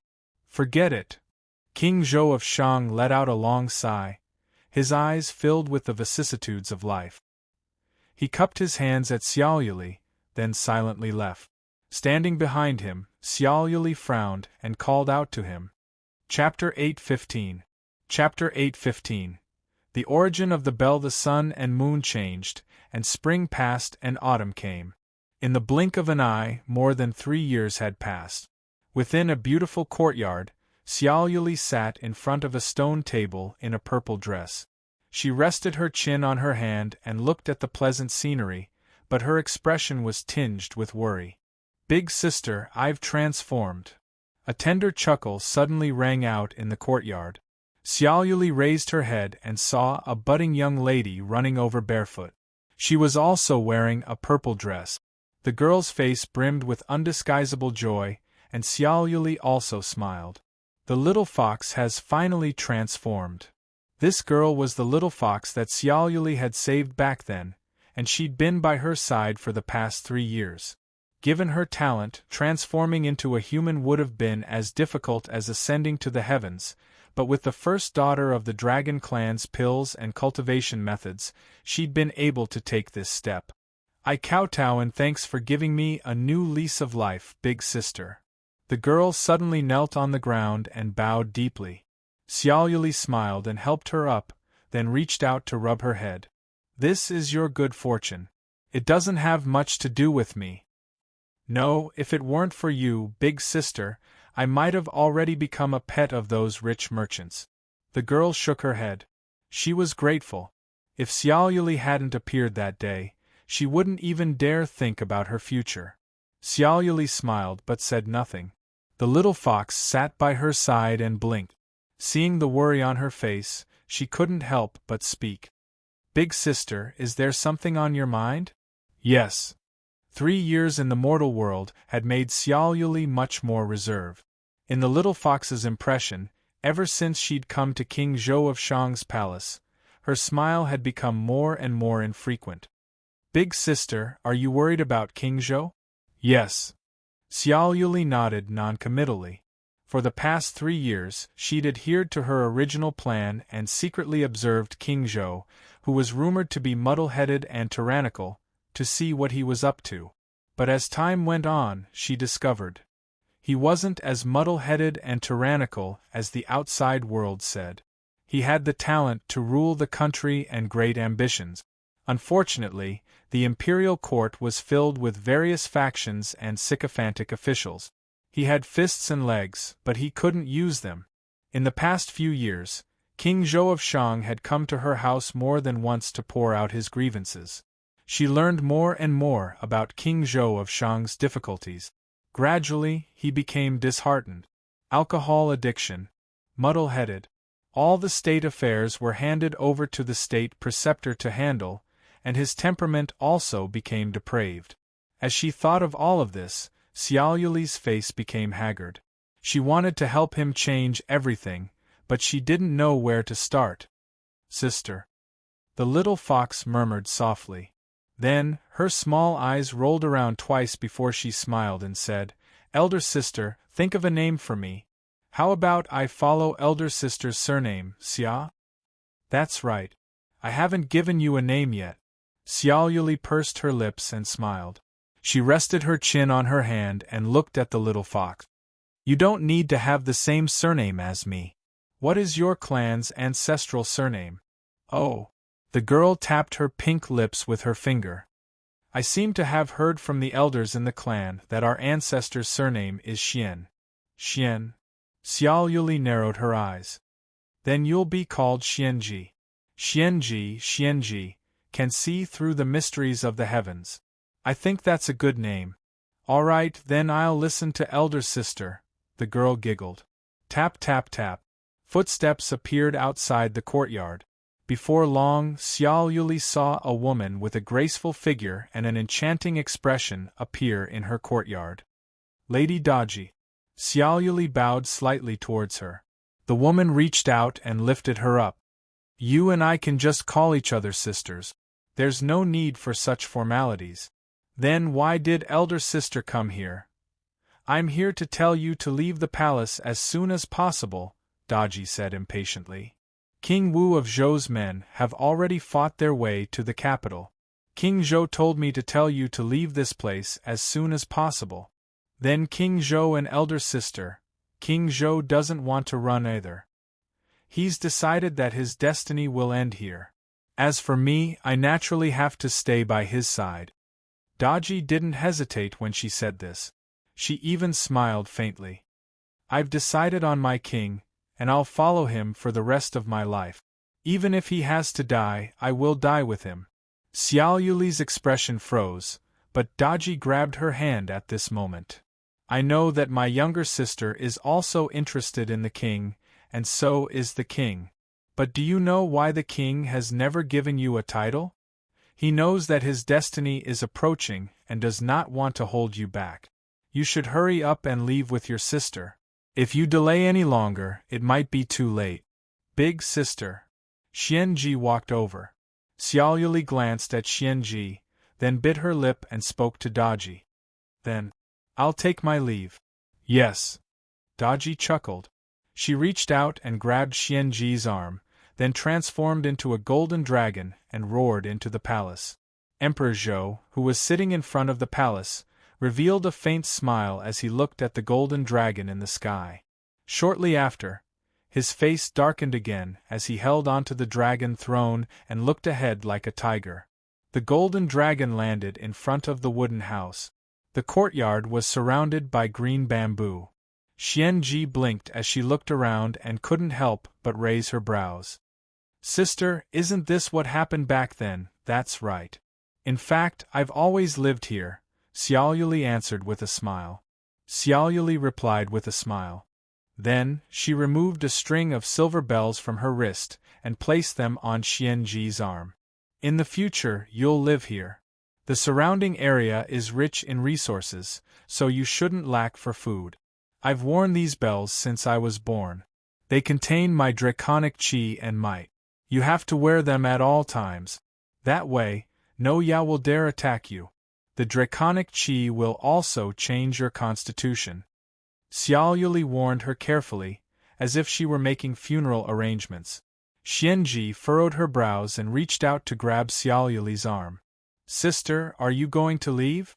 Are you going to find Emperor Zhou? Xianji will go with you. Silly girl, have you forgotten your dream? Don't you want to become strong to protect your clan?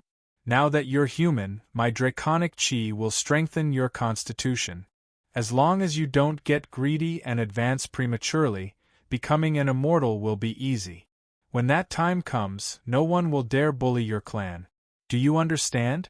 But everything I have was given to me by you, sister. I want to follow you. Even if I die, I want to follow you. Alright, good girl. Xiaoyuli reached out and knocked her on the head. Don't say such depressing things. I'm a divine dragon, an immortal. I'm just going to save Emperor Zhou and Daji. How can I die? Sister, sleep. With a gentle wave of her arm, Xianji fell into a deep sleep. Xiaoyuli sighed softly. She picked Xianji up and placed her on the bed in the wooden house. She reached out and pinched her little face, then set up restrictions around the wooden house. After confirming that there were no mistakes, Xiaoyuli let out a long sigh and looked at the Shang dynasty's capital. Chapter 8:16. Lady Providence leaves. Just like that, the Shang dynasty was destroyed. King Zhou of Shang became its last emperor. When King Wu of Zhou fought his way to the imperial palace, his palace was ablaze with raging flames. No one found his corpse, nor did they find the corpse of Daji, who was rumored to have bewitched him. At the same time, Xiaoyuli also disappeared. 100 years. After she awoke, she searched for her for a full 100 years. She searched the 4 seas and 8 wastelands. She even personally went to the Dragon Clan, but found no trace of Xiaoyuli. Sometimes, she wondered if Xiaoyuli had also perished in that fire. She also wondered if she'd saved King Zhou of Shang and lived in seclusion in a place she'd never been able to find. But she had no way of confirming this. She'd ascended. After ascending, she cultivated even harder. She studied the heavenly Tao and fate, prying into its profound secrets. She remembered what Xiaoyuli had told her before. Once her strength reached a certain level, she could use the heavenly Tao to pry into his fate. During this time, the only thing by her side was the string of bells. Big sister, big sister? Outside the secret land, Xiaokiki couldn't help but reach out and touch Lady Providence's shoulder. It was already dark, but after all this time, Lady Providence hadn't said a single word. Xia Kik's touch startled Lady Providence awake. Especially when she saw Xia Kik's face, it was as if that memory had just happened yesterday. Big sister, you're finally awake. You haven't said anything for so long. I thought something had happened to you. Xia Kiki giggled, then handed the bells back to her. Just now, you said these bells were very important to me. In that case, I'll return them to you. But can you let me pick out a shiny stone? When Xia Kiki had chosen the bells, she'd only felt that they had a strange effect on her. But as Lady Providence sat in silence for half a day, her mind replayed the mountainous pile of gems. The more she thought about it, the more she felt it wasn't worth it. She wanted to return the bells and choose again. Do you regret it? Lady Providence pursed her lips and smiled. Xia Kiki bit her lip and blushed, but she still nodded furtively. After that, she seemed to be slightly embarrassed as she spoke. I just feel that since this bell is so important to Big Sister, wouldn't Big Sister be very sad if I took it away? I just want. Since you've chosen this bell, it's fated to be with you. Even if she is as important to me as my life, I will not ask for her back. Lady Providence clasped her hands behind her back and smiled.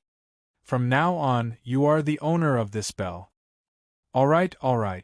After hesitating for a while, Xia Kiki could only accept this reality.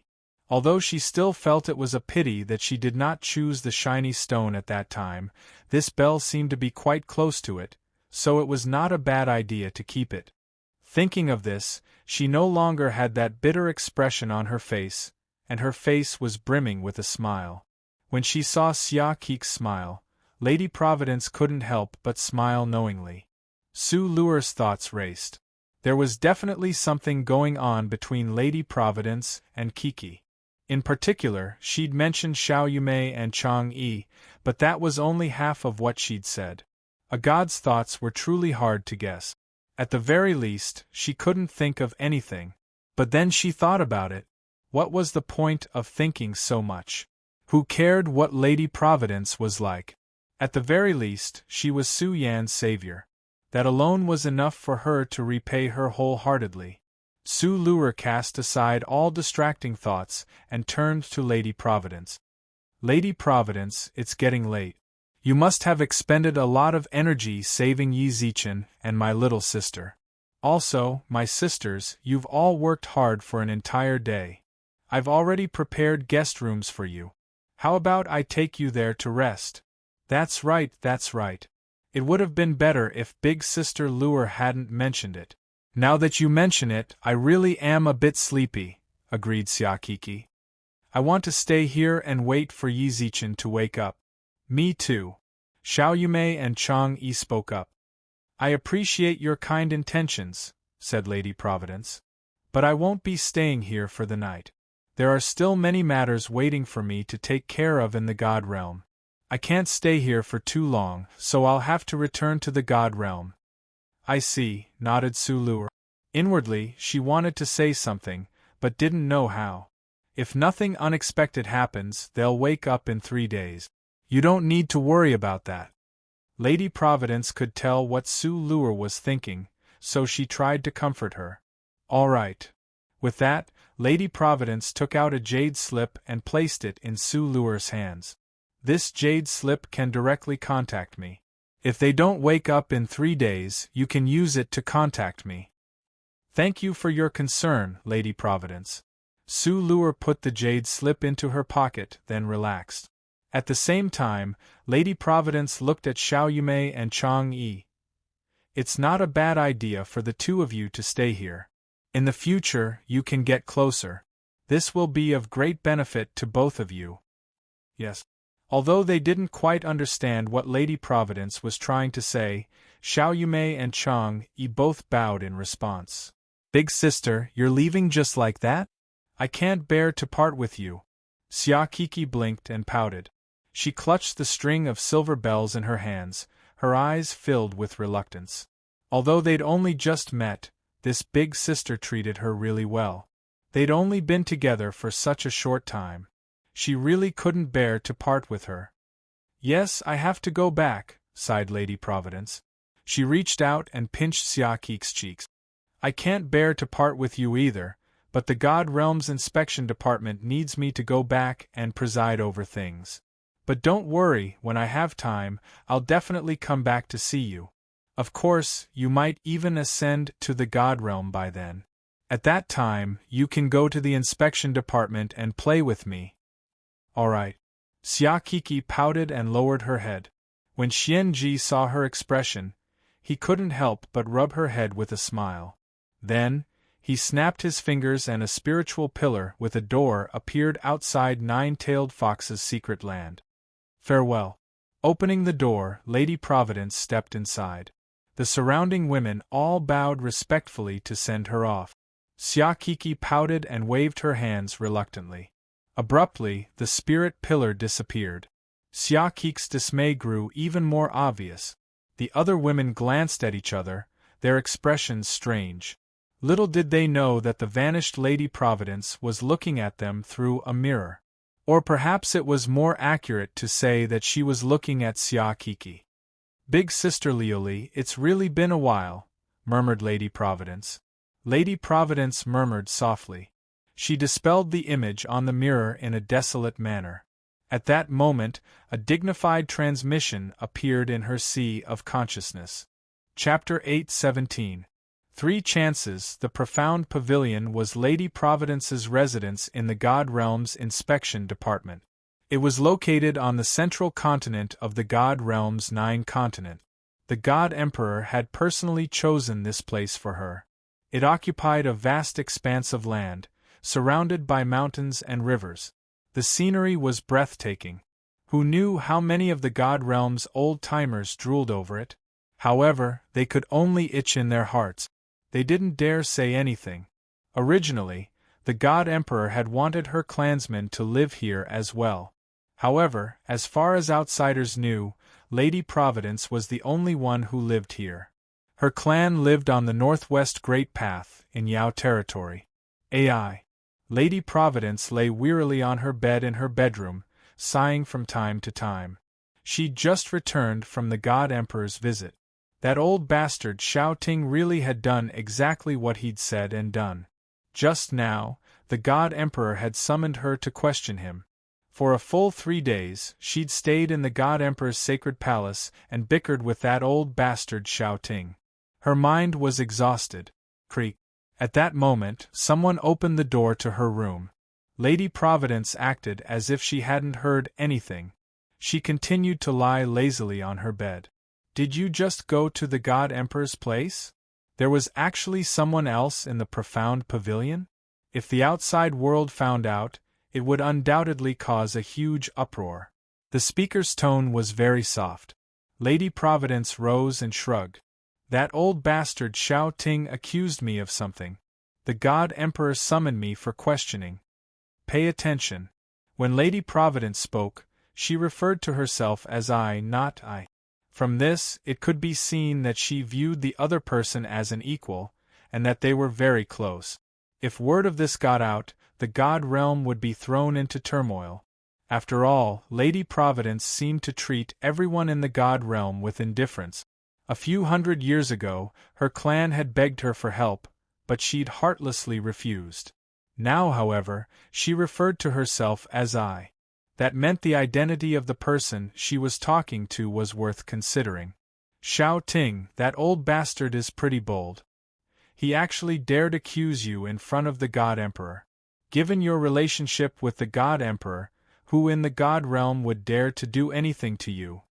Said the woman disdainfully. Even though Xiao Ting was an emperor of the God Realm, she still called him Old Geezer.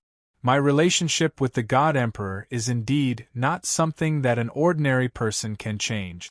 Lady Providence wasn't modest. She shrugged and smiled. However, there's no need to be so certain about it. No matter what, that old fella is still a monarch of the immortal world. He controls the lightning tribulations of all races. He has some respect in front of the God Emperor. Otherwise, the God Emperor wouldn't have summoned me to the God Palace for questioning. Then, did you get into trouble? The woman raised her eyebrows. Of course not. However, He had no choice but to go against me this time, said Lady Providence with a calm smile. It's just a small trick. The woman was still as disdainful as before. It is indeed a small trick. However, these small tricks are the most useful at times like this. Lady Providence laughed calmly. But that son of yours really is ruthless. His fortune is practically on par with the God Emperor's. Tell me, how did you manage to have a son like that? The woman's expression stiffened. Then she said worriedly, Zechen, is he all right? He's fine. With me personally taking action, do you really think anything could possibly happen to him? Lady Providence pursed her lips. She waved her hand and a fruit appeared out of thin air. This time, I've been tainted by the karma of the mortal world. Don't you think you should make it up to me? Is that my fault? The woman rolled her eyes at Lady Providence. I just asked you to go down and help me check on Zechen. I never said you had to do anything. You rashly interfered, and now you want me to make it up to you? Hey, how can you be so unreasonable? I helped you save your son and daughter-in-law. That's Yalyali too? The woman said indifferently, You really put in a lot of effort to give that bell to that girl. That bell contains half of your power and you gave it away just like that? Even if you want to repay a favor, you shouldn't do it like this. Lady Providence's expression was somewhat unnatural. It belonged to her in the first place. As soon as she finished speaking, she took another bite of the fruit in her hand. However, the originally delicious fruit became dull and tasteless at this moment. She tossed the fruit aside and said, Don't say that I'm repaying you. Your luck there is too heaven-defying. The way I see it, there's no way the God realm can tolerate him. Even if that old geezer Shao Ting doesn't do anything, the other old-timers, or even the God Emperor, might step in and destroy his destiny. Yes. The woman nodded. Can you not be so calm? Even if you are a saint, you should have some emotional fluctuations. That is your son. Really, when I brought you to my mansion, you weren't like this. Could it be that after receiving the inheritance of the 7-star saint, you not only inherited his secrets, but also his temperament? Lady Providence furrowed her brows in annoyance, but the woman maintained her calm demeanor and spoke unhurriedly. He has his own destiny. So what if I'm anxious? You should know this better than I do, right? Then how do you want him to ascend to the God realm? Said Lady Providence. That old geezer Shao Ting already said that 99 bolts of heavenly lightning is the limit, but with each bolt its power doubles. Your son's chances of resisting 99 bolts of heavenly lightning and ascending are slim. I've already divined all of this. In this life, he has 3 chances to ascend to the God realm. 3 times? The woman nodded indifferently. The first is the good fortune you gave him. The second is the good fortune of the struggle for supremacy in the lower realms. The third is his 10th reincarnation as a saint. His 10th reincarnation? Lady Providence arched her brows. Isn't he only reincarnated 9 times? Then he'll reincarnate once. He only has 3 chances in this life.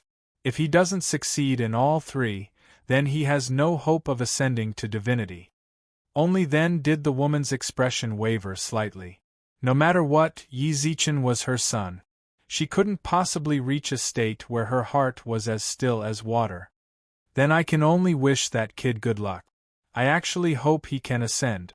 If he does, the God realm might become much more fun, said Lady Providence with a smile. Let's not talk about him. Did you meet anyone special on this trip to the mortal realm? Yalyali doesn't need to be mentioned. I noticed all of this. I really did meet 2 interesting people on this trip to the lower realms. One is Xiaoyumei, right? Who's the other? Chapter 8:18. The Su sisters' first encounter. For cultivators of the 3 realms, secluded cultivation took months or even years. 3 days was nothing more than the time it takes to brew a cup of tea. But to Su Luer and the others, even that short amount of time was torturous. Before returning to the God realm, Lady Providence had said that Yi Zichen and Su Yan would awaken within 3 days. Right now, there were only 6 hours left. Don't always look so worried. Big Sister Providence said she'd wake up in 3 days, so she definitely will. Xia Kiki was the calmest of them all.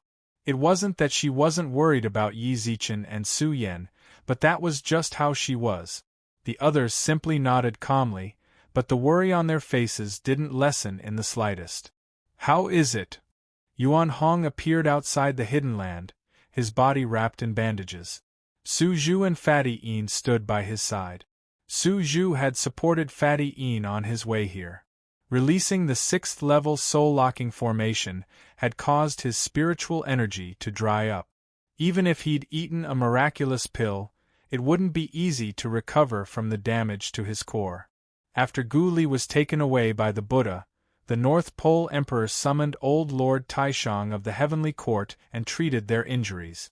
Don't be fooled by their current injuries. Given a few more days, they'd be more energetic than anyone else. Why are you all here? Didn't I tell you to rest well? Su Luo frowned. We were worried about Brother Yi, weren't we? Big Brother kept sending me transmissions, telling me to tell him as soon as he woke up. Yuan Hong, who was wrapped in bandages and leaning on a walking stick, smiled helplessly. Are there any signs of Brother Yi and Lil Yan waking up? The others shook their heads. Lady Providence had left them with less and less time. This made their moods grow heavier and heavier. Su Luo clutched the jade slip Lady Providence had given her. A few hours ago, she'd wanted to use it to ask. However, when she remembered that Lady Providence had many matters to attend to in the God realm, she resisted. Buzz! At that moment, a ripple appeared within the hidden land. Without the slightest hesitation, they hurried inside. Outsiders weren't supposed to enter, but at a time like this, Su Luo wasn't in the mood to worry about that. She let them follow. This, after walking into the secret place, everyone was stunned. Su Yan leaned against Yi Zichen's chest on the jade bed. There was a faint green glow around her, and pure life aura was constantly being released from her body. As the plants in the secret land absorbed this life force, they all grew crazily in defiance of the natural order. Sister. This time, it wasn't just her. Even Su Zhu covered her mouth in shock. Big sis. Everyone knew that Su Luo of the Nine-Tailed Fox clan possessed peerless talent for ice arts. She was nicknamed the Ice Empress. His younger sister, Su Zhu, could be said to be the strongest in the 3 realms when it came to the arts of charm and illusions. People in the outside world might think that they were the ones who made the Nine-Tailed Fox clan what it was today, but the older generation all knew back in the day, the head of the Nine-Tailed Fox clan had a healing technique that left the entire 6 realms in awe. Her nickname was the Life Empress. However, it had been far too long. The world only knew of Su Luo and Su Zhu, but they'd forgotten about the Empress whose healing abilities had shocked the entire 6 realms. Big Sister Luo, is it really Big Sister? Su Zhu's cherry lips parted slightly, her expression filled with longing. When her big sister left, she was no more than 4 years old. She only vaguely remembered an older sister who loved to hug her, pinch her cheeks, and dote on her. She wasn't sure if it was really Su Yan, but this aura was so familiar, so warm. Su Luo gnashed her teeth and nodded. Her eyes were filled with excitement, and tears welled up in them. It really is Big Sister. Su Zhu arched her brows, then thought back to when Su Yan first entered the Nine-Tailed Fox clan. On that sunny afternoon, an uninvited guest appeared at the Nine-Tailed Fox clan's mountain gate. Her clothes were completely out of place compared to the others. She stood timidly in front of the mountain gate, her eyes filled with nervousness and panic as she looked at Su Zhu. Big Sister, who is she? Su Zhu turned to Su Luo and smiled. Su Luo didn't answer. Instead, she reached out and wrapped her arms around Su Yan's shoulders, then pointed at Su Zhu. She's the second head of our Nine-Tailed Fox clan, Su Zhu. From now on, you can call her second sister. Second sister. Su Yan looked as timid as ever, but there was nothing she could do about it. Everything here felt foreign to her. Especially when, just a few minutes ago, she'd been with Kiki. She'd had so many dragons. Not long after, her older sister had appeared at Kiki's home and wanted to take her away. At the time, Kiki had refused, but the rest of the clan said that this older sister was. The head of the Nine-Tailed Fox clan said that fate had brought them together, and that it was her good fortune. When Kiki found out, she didn't insist. Just like that, she followed her older sister here. Along the way, that older sister told her that she was a fox Yao. She'd always interacted with people since she was a child. How could she not be nervous when someone claiming to be a fox Yao suddenly appeared in front of her? Now, that older sister wanted her to call this woman second sister. Didn't that mean she was also a fox Yao? Little sister? Su Zhu's eyes blossomed with a smile. She walked up to Su Yan, took out a handkerchief, and carefully wiped the dirt off her face. Then what should I call you? Su Yan. Su Yan's reply was quiet, but she was no longer as nervous as before. What a coincidence, your surname is Su as well, said Su Zhu with a warm smile. Su Zhu smiled warmly, then heard Su Luer say, second sister, from now on, Lil Yen is our little sister. Sure. At the time, Su Yan had thought having a little sister wasn't too bad, but later she realized. This little sister was actually a member of the Fox clan as well. More importantly, Su Luer doted on this little sister far more than she'd ever imagined. She could use the clan's secret lands at will, and she'd never stopped supplying her with spiritual medicines and fruits. Some of the clan members had objected, but Su Luer had used tyrannical methods to suppress them. After that, not only did she not restrain herself, she became even more aggressive. Everyone in the clan, even Su Zhu, felt that Su Luer doted on Su Yan a bit too much. At the time, she hadn't understood, but now. Big sister, you knew all along, didn't you? Su Zhu couldn't help but ask. Su Luer shook her head, then nodded. In truth, before this, I wasn't too sure either. You weren't sure either. Chapter 8:19.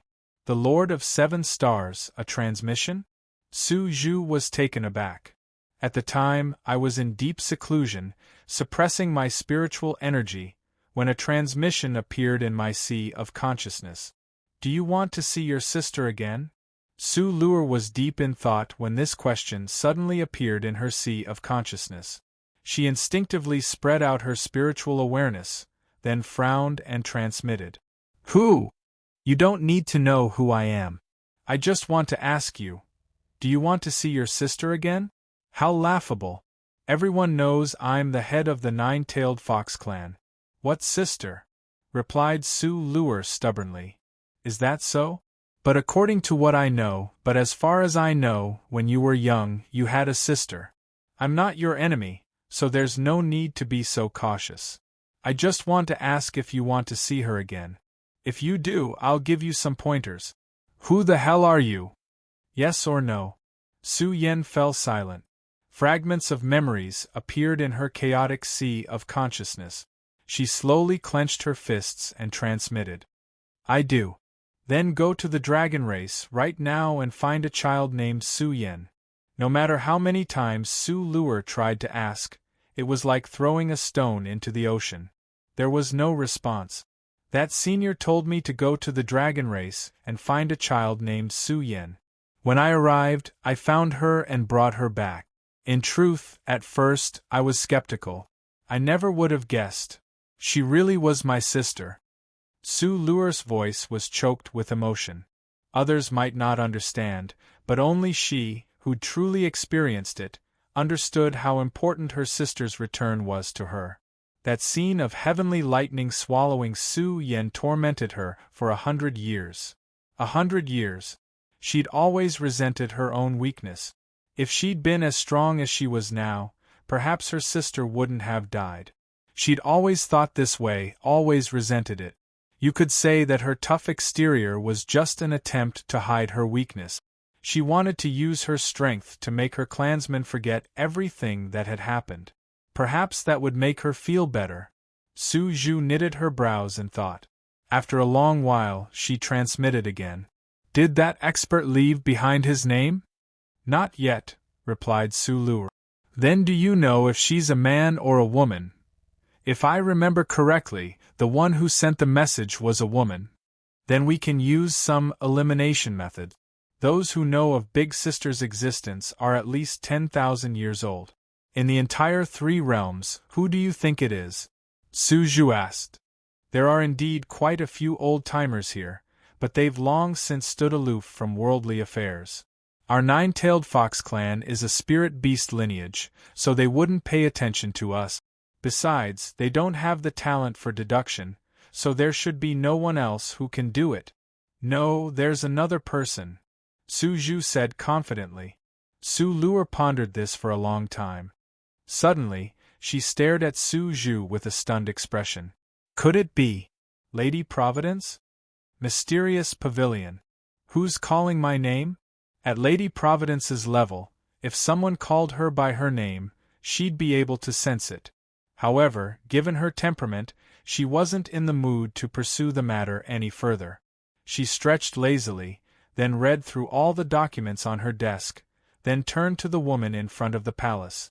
If I calculate the time, your son should be awakening soon. This is going to cause quite a commotion. As his mother, shouldn't you make a bit of a ruckus and help him conceal his secrets? There's no need for you to say anything, said the woman indifferently. If you treat me like this again, then we can forget about being sisters. Lady Providence pursed her lips, but the woman paid her no heed. Her body glowed with light. In the blink of an eye, she'd changed into a deep blue Taoist robe with 7 stars embroidered on the back. TCH, it seems you came prepared. That's right, after all, he's your own flesh and blood. You say you don't care, but deep down, you definitely care. Lady Providence smiled playfully. The woman glanced sideways at her. Cut the crap and help me. All right. With that, Lady Providence put away her lazy expression. Her brows furrowed, and her fingers formed a series of seals. Heaven and earth shook violently. Rumble. Day suddenly turned into night. As the people of the god realm panicked, the 7 stars of the Big Dipper shone brilliantly in the sky. It seems that from now on, I'll be the only one left in the profound pavilion. Lady Providence sat cross-legged in the courtyard. She gazed up at the 7 stars overhead and couldn't help but sigh. In the center of the courtyard, the woman in the blue Taoist robe suddenly had 7 stars above her head. They shone brilliantly with the Big Dipper. 7 stars dazzled the world. As soon as she spoke, the Big Dipper shone brightly, their dazzling starlight eclipsing all the other stars in the sea of stars. Next, the 7 stars of the Big Dipper shot out 7 beams of starlight, connecting with the 7 stars above the woman's head. As the power of the starlight poured into her, the 7 stars above her head shone even more brilliantly. The Lord of 7 Stars has descended. At the same time, all the hidden experts and ambitious overlords of the 9 continents of the upper 3 realms were stunned when they saw the starlight of the Big Dipper. Immediately, everyone began to furiously analyze the situation. The Lord of 7 Stars was undoubtedly a saint. No matter which clan obtained this kind of aptitude, it would bring about a qualitative change to their clan. Saints. The sages here did not refer to the sages of cultivation level, but rather the sages of innate talent. Not only did the saint have an exceptional comprehension and cultivation speed, but her existence could also change the aptitude of the people around her. By following the saint for a long period of time, one could even break through the shackles that they had been unable to break through for a long time. On the other hand, the status of a Star Lord was even higher than that of a sage. Moreover, the higher the Star Lord, the higher his status. With this woman's status as the Lord of the 7 Stars of the Big Dipper, even the Emperor clans would extend an olive branch to her. 6 hours passed. The woman in the courtyard had also absorbed all the power of the stars. At this moment, when looking at her, one would feel that her body was a bit more ethereal than the starry sky. Even after absorbing the power of the starry sky, her strength had reached the level of a half-step ruler, but she was still as calm as ever. It was as if she was an emotionless person. Half-step ruler, not bad. Lady Providence clicked her tongue in wonder, but the woman only nodded calmly without saying a word. Seeing her like this, Lady Providence's heart skipped a beat, but when she thought about how she'd always been like this, she let it go. Seriously? Forget it, I can't be bothered with you.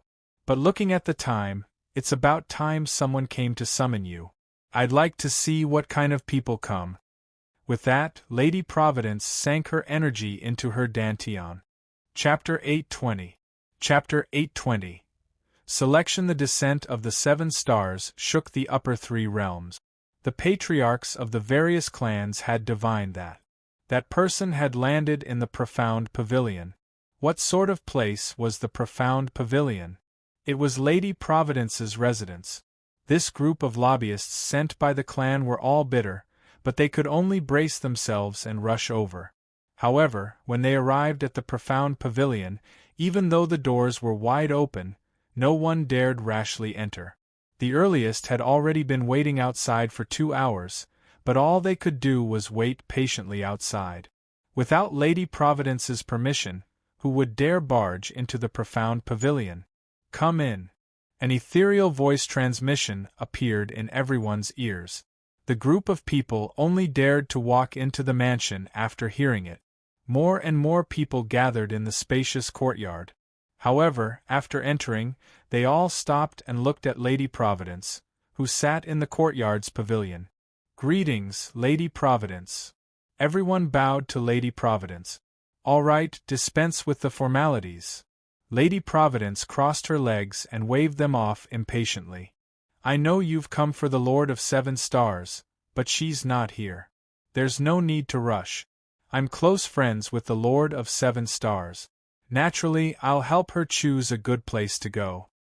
Yes. No one dared slander her in the slightest. They could only smile wryly and agree. Then, tell me where you've come from and what gifts you've prepared. Lady Providence laughed playfully, then pointed to the side. Let's start with you. Lady Providence, I'm an elder of the Ironback Bear clan. This is... Ironback Bears are but a second-tier Yao clan. Your clan doesn't even have a ruler, and you want the Master of the Stars to go to your place? Are you awake? I really don't know how you managed to deduce where the Master of the Stars would land. Fine. You're eliminated. But put down your gift. Lady Providence, I'm... Next. Lady Providence, I'm... Next. In less than an hour, Lady Providence had already filtered out more than half of the people. Only 2 clans remained. One of them was the Imperial clan, which had a long history in the God world. Of course, the history of the Imperial clan was so long ago that not many people knew anything about it. Lady Providence spared him purely out of respect for his family's ancestor. Next was the Vermilion Bird tribe of the Demonic Beast tribe. Since the Holy Beast tribe had invited them, they definitely had to stay. I'm curious. You don't know who the Lord of 7 Stars really is, do you? Do you have any idea what kind of status the Lord of 7 Stars has? As for the current 9 Thearchs clans, why haven't I seen them yet? Are they so careless? Lady Providence furrowed her brows and cursed. The envoys outside didn't even dare let out half a fart. All right, I can't be bothered to filter anymore. Humans that aren't from the Emperor race, monsters that aren't from the Saint race, leave, but leave behind a greeting gift for me. Why? At that moment, one of the emissaries shouted, Even if you're Lady Providence and the God Emperor's favorite, you can't slander us like this. Inviting the Star-Lord shows your sincerity. Why did you eliminate all of us without even letting us see him? And now you want us to leave behind our greeting gifts? Don't you think you're going a bit too far? Everyone, don't you think so? Absolute silence. The troublemaker thought he'd be able to attract the envoy's support, but little did he know that all of them were keeping a respectful distance from him. The people next to him even shuffled to the side, afraid they'd be implicated if they stood next to him. Clap, clap, clap. Within the pavilion, Lady Providence clapped her hands and laughed. Suddenly, she transformed into a wisp of green smoke and disappeared. When she reappeared, she was already in front of the emissary. Well said. Very courageous. Gulp. The emissary couldn't help but gulp, then heard Lady Providence laugh. Do you know what kind of resources a Star-Lord needs to break through? Shang Zhongyong, you can learn it. A Star-Lord indeed has the talent to become a saint, but without resources, he'll be reduced to a mortal. If you small factions want to use a Star-Lord to change the talents of your clansmen, then you'll need enough resources to support the Star-Lord's consumption. As soon as she finished speaking, she looked at the surrounding emissaries. Your clan's resources can't even compare to mine, yet you still dare to invite the Star-Lord into your clans? I and the Star-Lord are close friends, so shouldn't she be with me? But why didn't I ask her to stay? That's because I know my resources aren't enough to support her future path, so I had to choose a good place for her to go. Haven't you heard that a fine bird chooses a good tree to nest in? As for you, brat. Lady Providence's gaze fell on the troublemaker. Just now, you slandered me about why I left you with a greeting gift, didn't you? Let me tell you, when a goose passes, you pluck its feathers, and when a beast leaves, you leave its skin. That's my rule. Understand? Thud. The emissary could no longer resist Lady Providence's pressure, and fell to the ground with a thud. Lady Providence called out to the surrounding emissaries. If you haven't reached the level I mentioned just now, scram. Whoosh. The emissaries all left their greeting gifts, then fled in panic. Before long, only 10 remained in the courtyard. You! Lady Providence arched her brows and smiled. Lady Providence, why are you still testing us? Just now, you said that all humans who aren't from the imperial clans and Yao who aren't from the sacred clans should leave. Now that they've left, the ones left behind are naturally the human imperial clans, Yao, and sacred clans. I don't think anyone would dare lie to you, Lady Providence. The speaker was a scholarly youth. His smile was filled with confidence. Even in front of Lady Providence, he was calm and collected. Then where are you from? The Four Directions Pavilion, replied the scholarly youth with a calm smile. The Four Directions Pavilion was Emperor Bai An's faction, and could be considered the strongest of the human and Yao clans.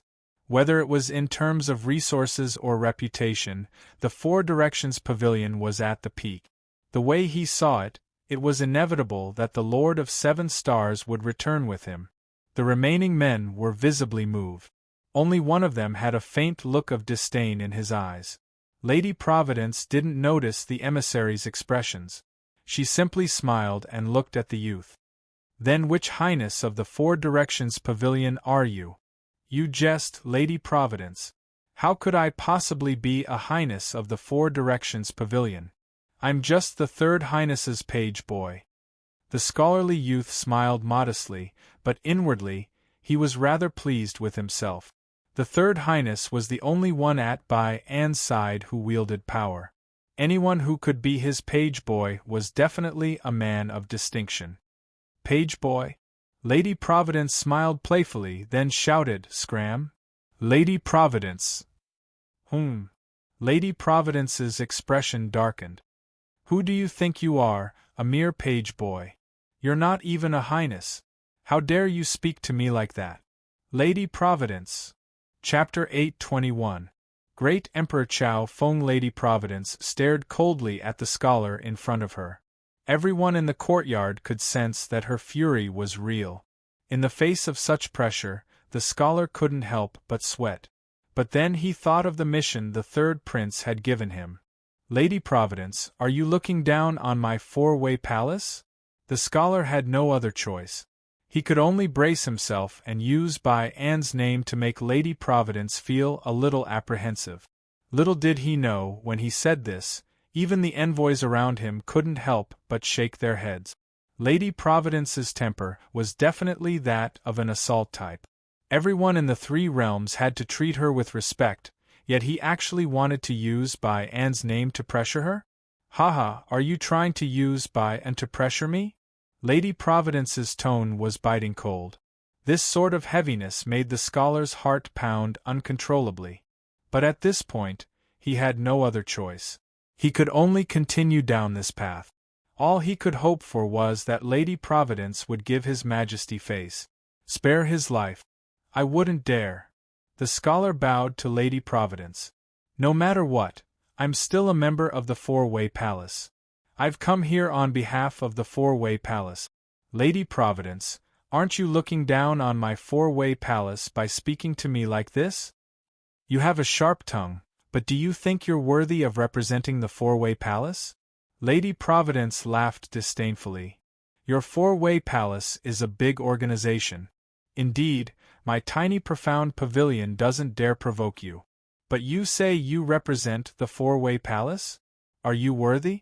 You're nothing more than a footboy sent by an incompetent highness. How dare you act like this in front of me? Are you trying to provoke me? Or do you think that the highness you follow has a lot of power by and side? Would he make an enemy out of me for a mere footboy? Or perhaps your Four-Way Palace is prepared to make an enemy out of my profound pavilion. Thud. The scholarly young man knelt on the ground, trembling as he kowtowed. Becoming enemies with the Profound Secrets Pavilion was something he absolutely did not dare to do. Your Highness, please don't be angry. I was the one who spoke without thinking. The scholar's shoulders trembled as he kowtowed repeatedly. Xian-Ji glanced at him indifferently and snorted. Scram! The scholar, who was kneeling on the ground, did not dare to show any disobedience. He really forced himself out of the courtyard and out of the profound pavilion. Lady Providence, what an imposing aura! Suddenly, a light laugh rang out in the air. The emissary within the courtyard couldn't help but be startled. Who exactly was this person to actually dare to fly in the sky above the profound pavilion? Impudent! Without any hesitation, Xian-Ji's primordial spirit emerged from his body and turned into a hand seal, slapping towards the void. As soon as the hand seal appeared, heaven and earth changed color. The surrounding laws became chaotic under his palm. Strong winds swept up crushed rocks, and the mountains shook and the earth trembled. Those who could come here to recruit the Star Lord were considered to have a higher status in their respective clans. Of course, that servant boy was not counted. Everyone standing here was at least a Sky Supreme, but the instant Xian-Ji's hand seal appeared, their faces paled. Even after using all of their divine power, they could only just barely block it. Is this Lady Providence's strength? The emissaries' hearts trembled. This was just a remnant power. They couldn't even imagine what would happen to the person facing it head-on. Lady Providence, why must you do this? Suddenly, 9 stars twinkled in the sky, forming a diagram of stars, mountains, and rivers. Boom! The hand seal was annihilated, and the star diagram dissipated. Many thanks for your leniency, Lady Providence, said a light laugh. I never would have guessed you'd come personally. In truth, when she'd slapped down with the hand seal, Lady Providence had already held back some of her power. The emissary's words weren't an exaggeration. However, deep down, she knew that even if she'd used all of her power, she wouldn't have been able to harm the newcomer in the slightest. Stop hiding. Come on down. It was only at this moment that the person in the void finally revealed himself. His fingers gently pinched the hair on his temples, and a faint smile appeared on his angular face. Greetings, Lady Providence. The newcomer had a scholarly air about him, and his every movement was scholarly and refined. I can't accept your bow, said Xian-Ji. Xian-Ji turned to the side and avoided his bow. Don't you agree, Emperor Chaofeng? At first, the emissary's attendants found Xian-Ji's attitude strange, but when she mentioned Chaofeng, greetings, Emperor Chaofeng, the emissaries all hurriedly bowed. Of the Dragon Emperor's 9 sons, Chaofeng ranked 3rd. After the great war of demons and gods, the Dragon Emperor's 9 sons each occupied 9 continents. Some proclaimed themselves emperors, while others wandered aimlessly. Of course, there were also those who founded their own factions. Chao Feng was one of those who founded his own faction, but had no desire to proclaim himself emperor. But no matter who it was, whether or not they proclaimed themselves emperor, when the people of the God realm and Yao realm saw them, they would respectfully address them as emperor to show their respect. Everyone, please rise. Chao Feng raised his right hand and the crowd felt a gentle breeze lift them up. Even as they sighed inwardly at how approachable this emperor was, their hearts clenched. For this emperor to come at this time. Everyone must have come to recruit talents, but I sincerely ask that you withdraw. As expected, the emissaries sighed inwardly. But since this emperor had come in person, the Master of the Stars would definitely follow him. No matter what, this emperor was the Lord of 9 stars, and his faction had countless lords of various sizes. To let the newly arrived Lord of the Stars decide. Emperor Chao Feng's star altar was the best place for her. Besides, this emperor had already given them enough face, so they could only go along with the flow. Then let us congratulate you in advance on the addition of another Lord of 7 stars to your star altar. The emissaries all expressed their thanks and left. But before they left, they were very sensible and left behind their greeting gift. Emperor Chao Feng is indeed extraordinary.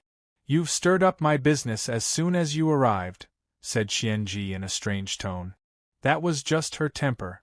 No matter who she was facing, she would definitely attack with force. Even though the person standing in front of her was Chao Feng, she couldn't help but mock him. But Chao Feng just smiled warmly the entire time. He didn't take her words to heart. His opponent didn't respond, so Xianji felt like her fists were landing on soft cotton. It was very boring. She stopped mocking him and went straight to the point. Emperor Chao Feng, I wonder what sincerity you've brought to recruit my close friend? Perhaps you don't know, but the ones who stayed just now were all humans, emperors, Yao, and Saint. You've done a good job of chasing away all of your competitors. Since you're the only one present, please show me some sincerity that satisfies me. Otherwise, even if you're the emperor, I can only say sorry. Chapter 822. Chapter 822.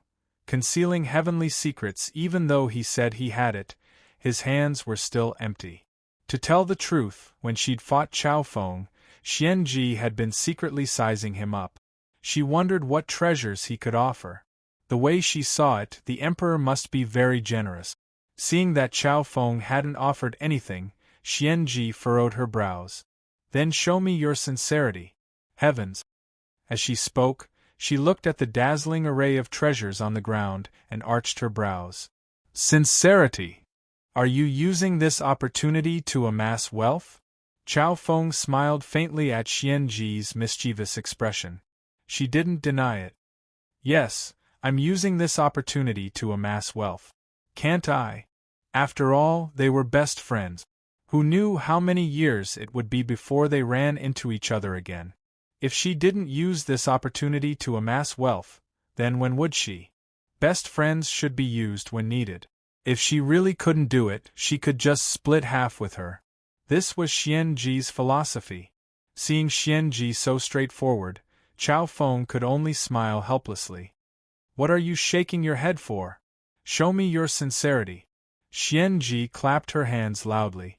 Chao Feng could only smile bitterly. My sincerity isn't in these things. Chao Feng, oh Chao Feng, this is where you're wrong. When she heard that he didn't have any real objects, Xianji's way of addressing him dropped. I know you're an emperor and that the star altar is the best place for a star lord. To tell the truth, before you came, I thought about sending my best friend to your place. But no matter what, my best friend is the Lord of 7 stars. You want to get something for nothing? That's not very nice. You have to do something, don't you? Just. She moved closer to Chao Feng's side and furtively looked around the estate. Then she winked at him and deliberately lowered her voice. My best friend is on good terms with me. Don't be stingy. Give me some benefits and I'll sell my best friend to you. Hearing this, Chao Feng didn't know whether to laugh or cry. Sell? You don't have to worry about the relationship between me and my bestie. Hurry up, let's make a deal.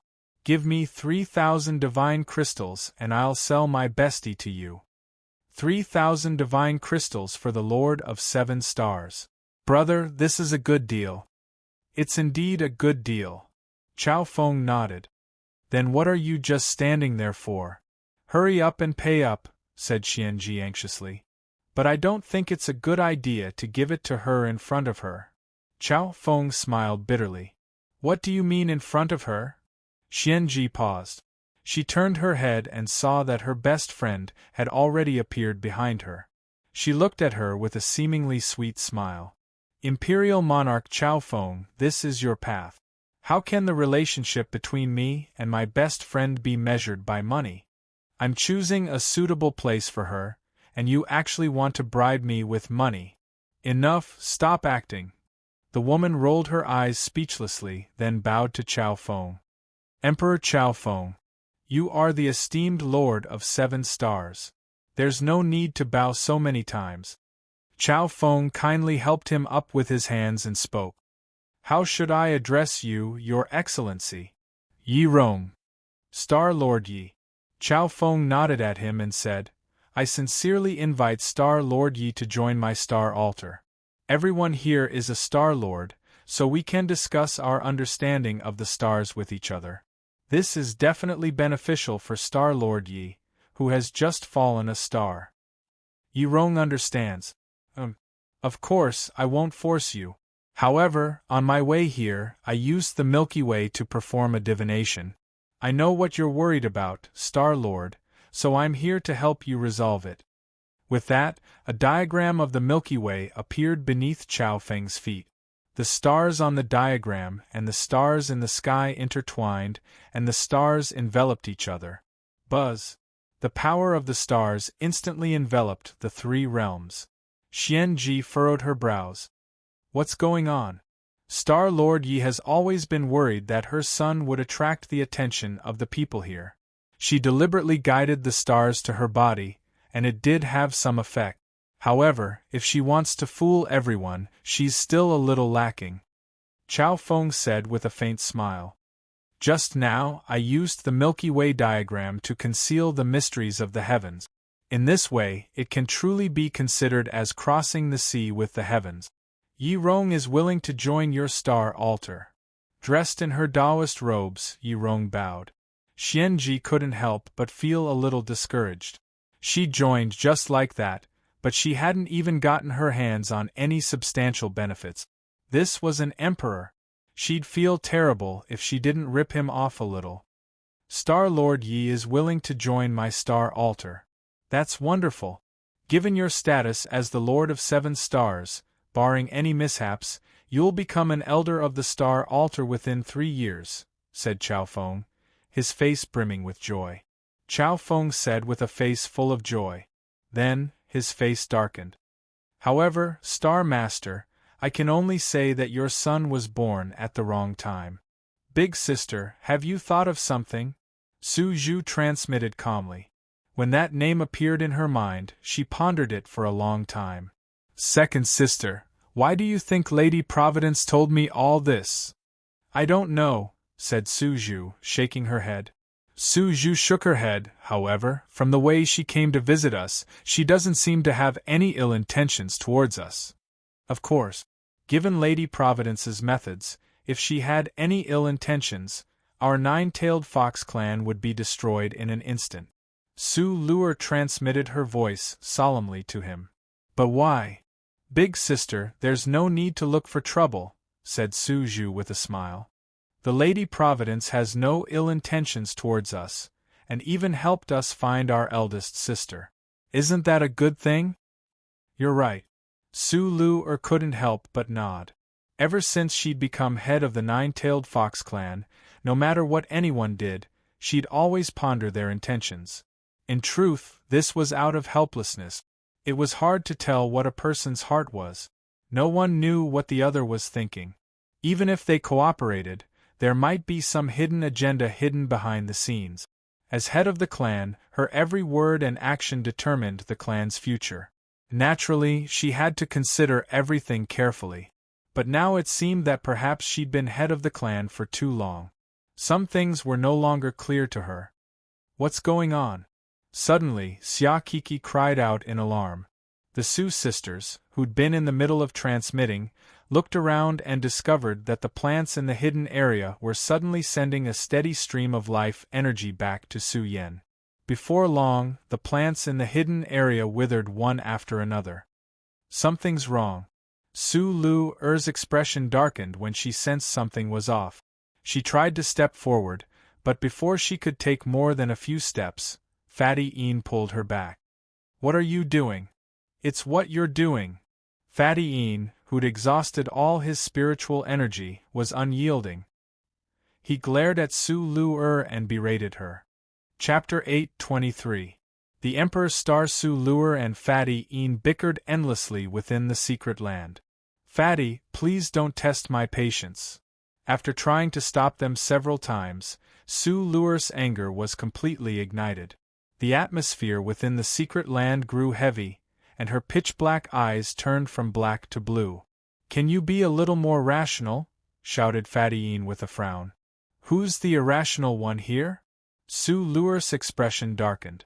"Can't you see that Lil Yan's life force is pouring into Yi Zichen? I know you're on good terms with him, but isn't Lil Yan's life also important?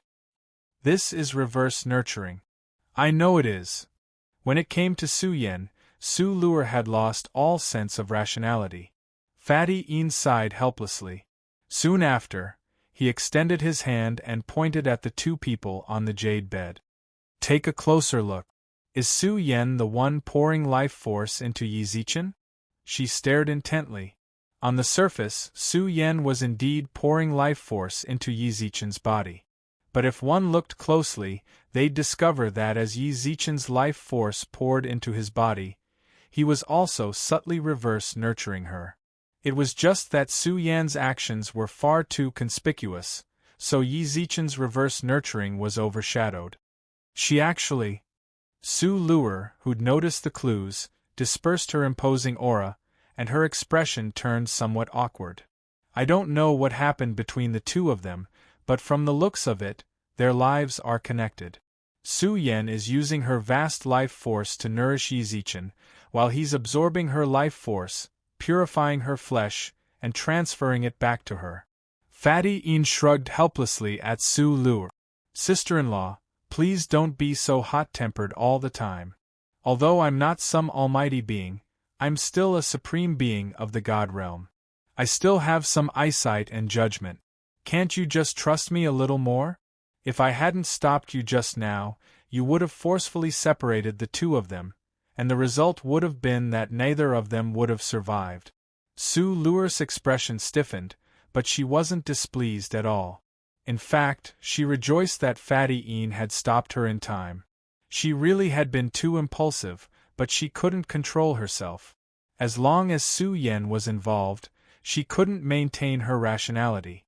She was simply too worried that something would happen to Su Yan, which was why she ended up like that. This should be the so-called care will lead to chaos. "That's enough, Een Shang. Sister didn't do it on purpose." "You should stop talking," Suju said. "It's all right. I was indeed too impulsive just now." Su Lu-er stopped Suju, then bowed slightly to Fatty Een. "Thank you for stopping me just now. Thank you so much." This time, it was the Fatty who felt a bit uncomfortable. As far as he knew, Su Lu-er was definitely not a good-tempered person. "You don't need to think too much about it. I'm really grateful. Su Yan is really important to me. I'm really grateful that you stopped me just now. That's why things didn't get worse." Su Lu-er's tone was very sincere. Then, she put on a pleading expression. "In your opinion, what should we do now? Will they be in danger? How long will it take for them to wake up?" Such a humble Su Lu-er made everyone's eyes pop out of their sockets. Although her behavior was very strange, Fatty Een still replied, "I don't think there's any danger. From what I can see, there shouldn't be any danger, but when they will wake up depends on how long their reciprocal nourishment will last. By the way, Didn't you say that when I was unconscious there was an expert who saved them? Did that expert say when they would wake up? Lady Providence said they'd wake up in 3 days. Right now there's still 15 minutes until that time. Then let's. Just as Fatty Een was about to speak, his expression suddenly changed. He forcefully swallowed his words, then gulped. Who did you just say it was? Lady Providence. Heavens! Fatty Een clutched his head in his hands, his face filled with astonishment. So it was Lady Providence. Then you don't need to worry. If she said 3 days, then it'll definitely be 3 days. Just now you said 15 minutes, right? Then let's wait. In 15 minutes they'll definitely wake up. But. No buts, interrupted Fatty Een. You weren't in the God realm, so you have no idea what Lady Providence's methods are like. I'll tell you this. They'll definitely wake up in 15 minutes. If you don't believe me, just watch. Time passed. They had endured for 3 days, but facing the last 15 minutes, it was so torturous. It's about time. Before Su Luer even finished speaking, they saw Su Yen, who'd received the nourishment of the secret land, return all of her life force. Before long, the vegetation in the secret land flourished once more. Furthermore, it seemed even more vigorous than before. At that moment, the nourishment between Su Yen and Yi Zichen was severed. Screech, roar, the cry of a phoenix and the cry of a dragon. An auspicious aura descended from the sky and enveloped the two of them. They sat up on the jade bed, their fingers interlocked, but their eyes remained closed. Not long after, phantoms appeared behind the two of them. Reincarnation. These were their 9 lives of reincarnation. Yi Zichen had reincarnated 9 times, and Su Yen had reincarnated 9 times with him. No matter which life it was, she'd always stayed by his side, never once leaving him. 9 lives of reincarnation, 9 lives returned to one. As he watched this, Fatty Een muttered to himself. At that moment, a dazzling light caught everyone's attention. The North Star. Up in the sky, the Emperor's star, the North Star, glowed with violet light. It was so dazzling that it seemed capable of swallowing up all the other stars. This. Fatty Een stared blankly at the North Star, then at Yi Zichen. His eyes were closed, and his body floated involuntarily in the Emperor's star's violet light. The Son of Providence. After all, the God Emperor was currently in the God realm, but now the North Star had suddenly lit up. This. Was the world about to change? The instant he said this, the stars in the sky suddenly fell. The supporting stars that accompanied the Emperor's star, the North Star, all flew to different locations. Fatty Een, who was standing in the secret area, also received a call from one of the stars. He froze.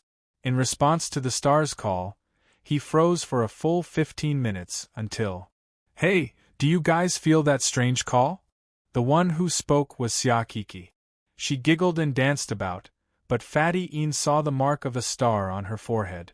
Fatty Een covered her mouth with his hand, then looked coldly at the people in the secret area and shouted, "Don't be so arrogant." Chapter 824. The Emperor's Stars Appearance. Chapter 824. The night was quiet. Bayan, dressed in his black dragon robes, stood in front of the waterfall, gazing into the night sky. Nighttime was his favorite time of day. On this night, he could see the constellation he loved the most. The Emperor North Star, the North Star. In 100,000 years, you've never appeared. I've endured 81 bolts of heavenly lightning, but you still haven't appeared. Am I not a true emperor in your eyes?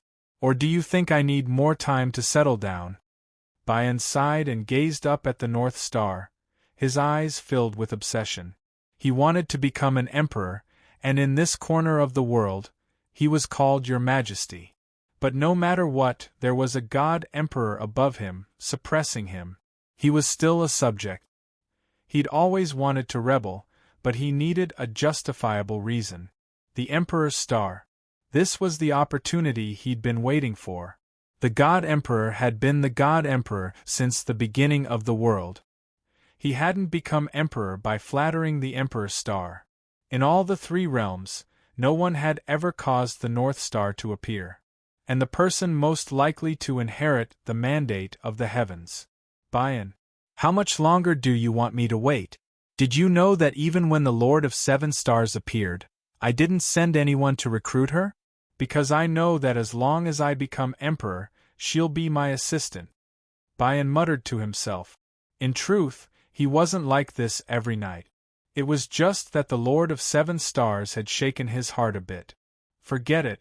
I'll just wait. With that, Bayan prepared to leave. At that moment, the Emperor North Star, the North Star, began to shine brightly. The Emperor's star had appeared. Practically all of the major powers of the three realms had noticed this, and the first thought they had was, "Is it Bayan?"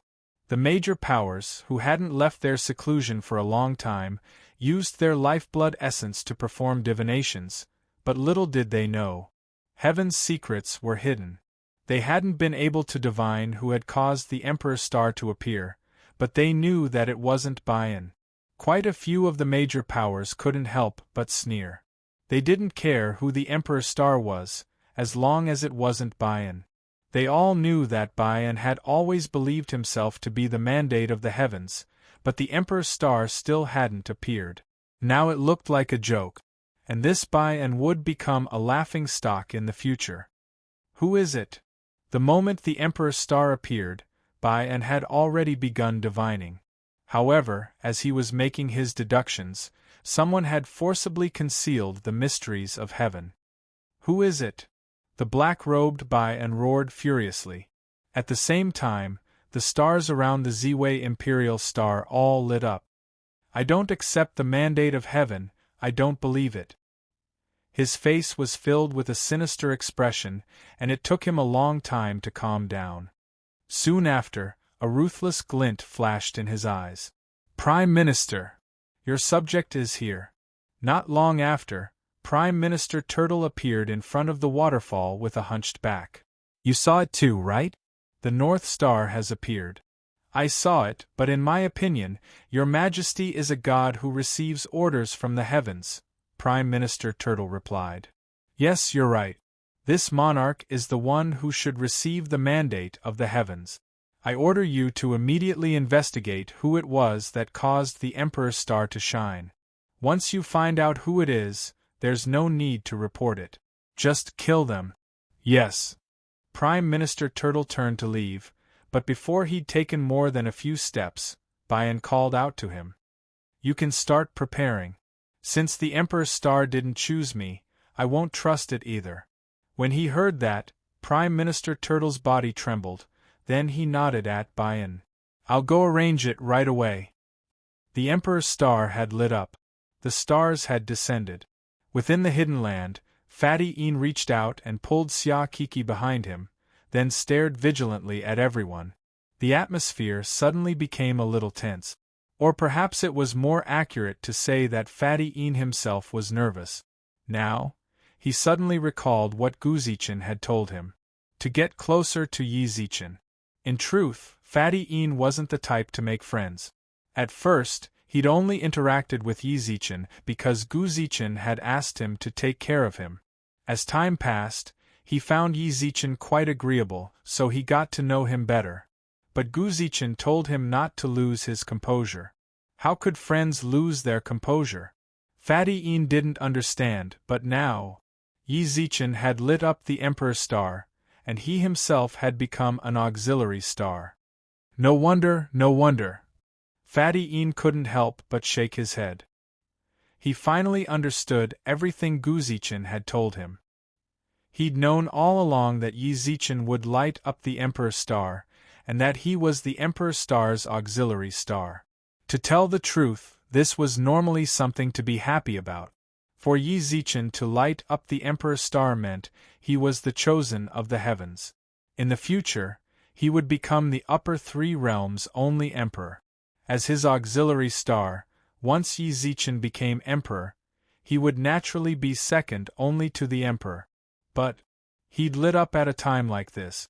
Right now, the god emperor of the three realms was unshakable, while Bai Un and a few other ambitious cultivators all wanted to proclaim themselves emperors.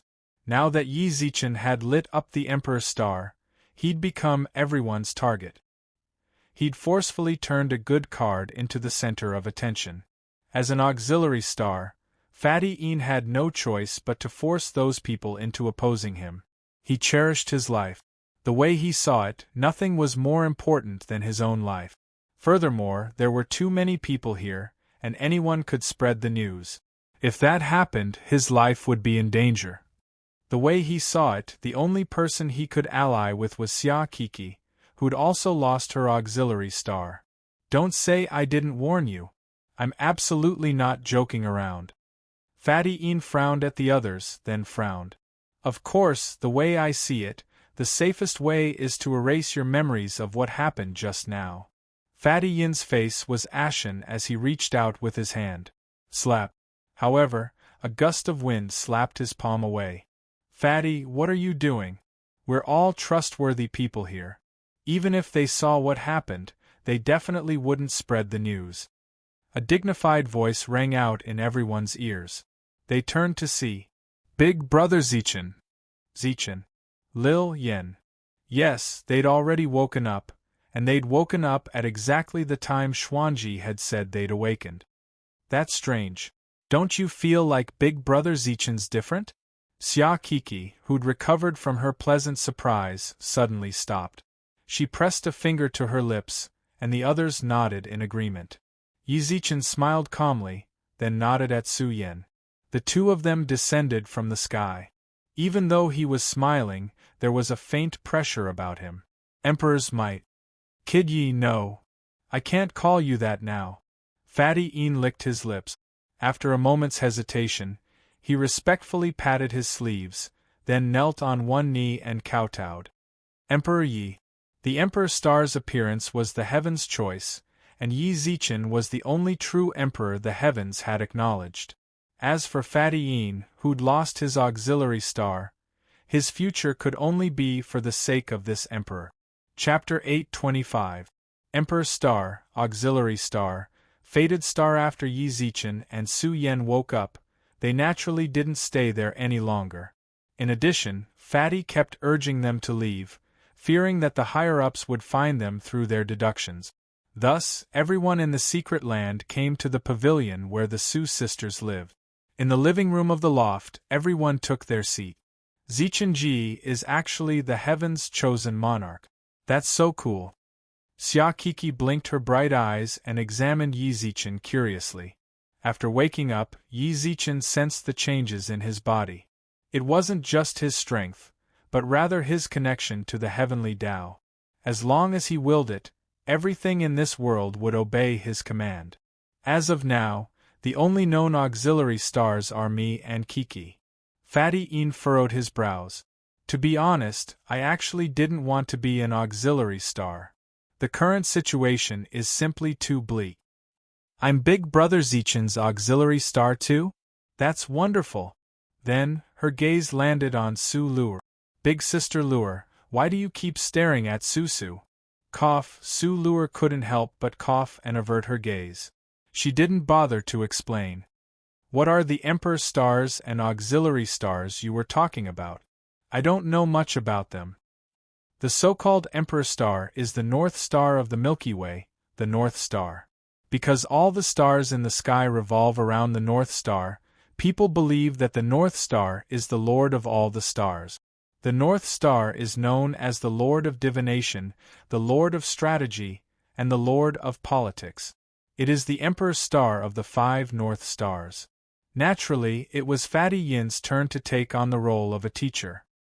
He paced back and forth in front of everyone and began a long lecture.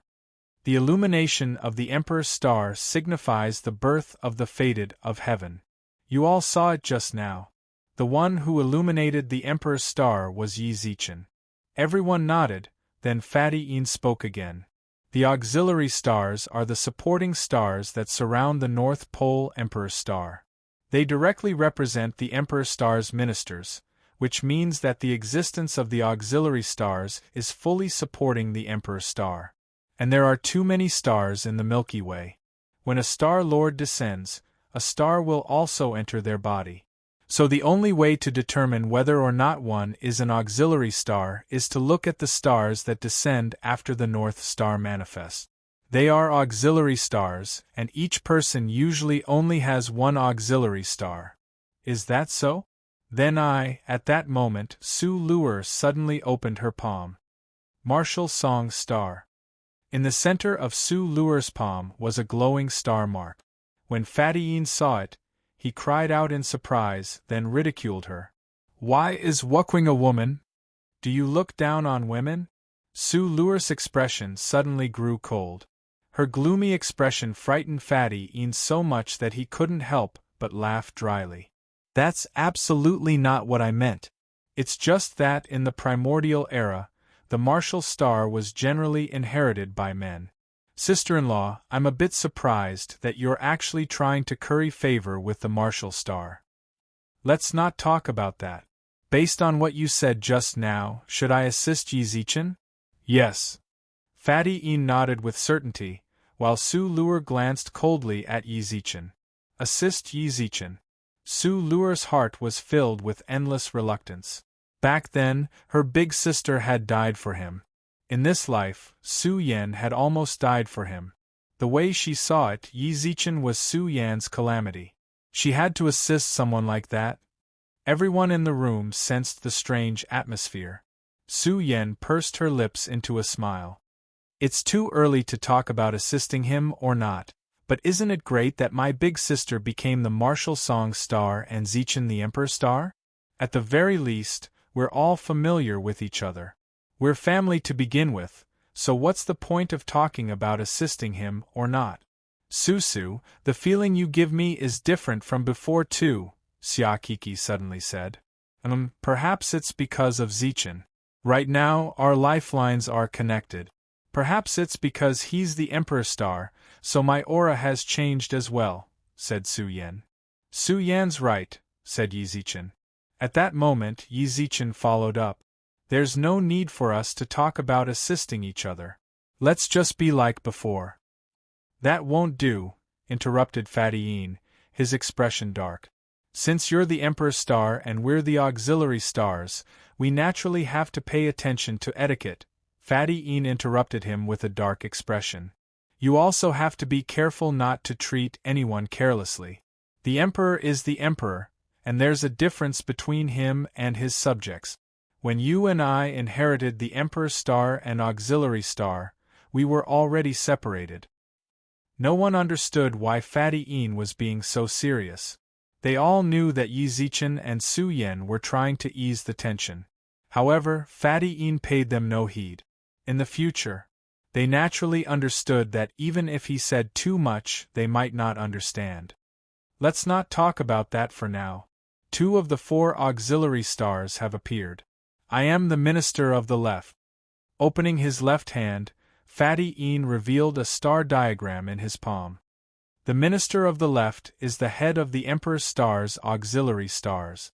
When the Minister of the Left descended, I gained the ability to distinguish between the stars. Su Luer is the martial star, so our primary goal is to find the scholar star and the Minister of the Left. Those 4 stars are the Emperor Star's 4 subjects. Then what star am I? I don't think I'm particularly important. At first, Xia Kiki was pretty happy. She had an auxiliary star and was Big Brother Zichen's assistant. But after listening to Fadiyin's explanation, she realized her position as an auxiliary star didn't seem particularly important. You're the Emperor Star's fated star. You can be considered a beauty who's shielding him from tribulation. Su Yan and Xiao Yumei should have this type of star as well. Su Yan and Xiao Yumei nodded, then spread their hands. Indeed, there was a star diagram in their palms, just like Xia Qi. The North Star's fated star is blessed with good fortune, but it's also blessed with many disasters. The fated star you're shielding from tribulation is actually far more important than us 4 subjects. We're just assistants, but you're the ones truly sustaining the Emperor Star's life. That makes me happy. Xia Kiki giggled. When he saw her silly expression, Yuan Hong couldn't help but tease her. Kiki, do you understand or not? You're here to shield Zichen from tribulation, but you might die if you do. That doesn't matter. I'm willing to shield Big Brother Zichen's tribulation. Xia Kiki didn't hesitate in the slightest when she said this. Her tone and expression showed that she was absolutely serious. Su Luer's gaze fell on Xiao Yumei and Su Yen. They did the same. Su Luer clenched her fists inexplicably. When she saw Su Luer's longing gaze at Yi Zichen, she couldn't help but mutter to herself. If you need Big Sister to shield him from tribulation, then I'll do it. Little did she know, just as everyone's expressions changed, Chang Yi stealthily opened her hand. In her palm was, shockingly, Chapter 826. Chapter 826. Heaven's Chosen Emperor, you talk too much. Noticing the change in the atmosphere, Su Zhu rolled her eyes at Yuan Hong. You're covered in bandages, but you can't stop talking. Believe it or not, I'll tell Big Sister Luer to beat you up again and keep you bedridden for a few more days. Har! Yuan Hong realized he'd said the wrong thing. He laughed dryly, then obediently walked to a corner of the room to face the wall.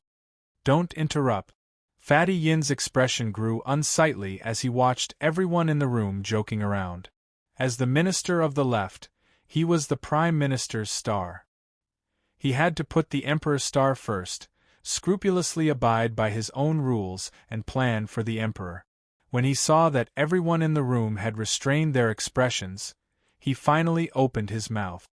Earlier, I mentioned the Scholar's star and the Minister of the right. Judging from the fated star, the Minister of the left, Su Luer and Wu Chu, they should be acquaintances of the Emperor's star. Since the heavenly mandate chose Emperor Yi to be the North Star, the heavenly mandate should have arranged for the auxiliary stars to be by his side before he manifested his star. Emperor Yi, you can try to find the Minister of the Right and Scholar Star through the people around you. Yi Zichen sensed Fatty Yin's solemn tone and knew he was thinking for his own good. He nodded.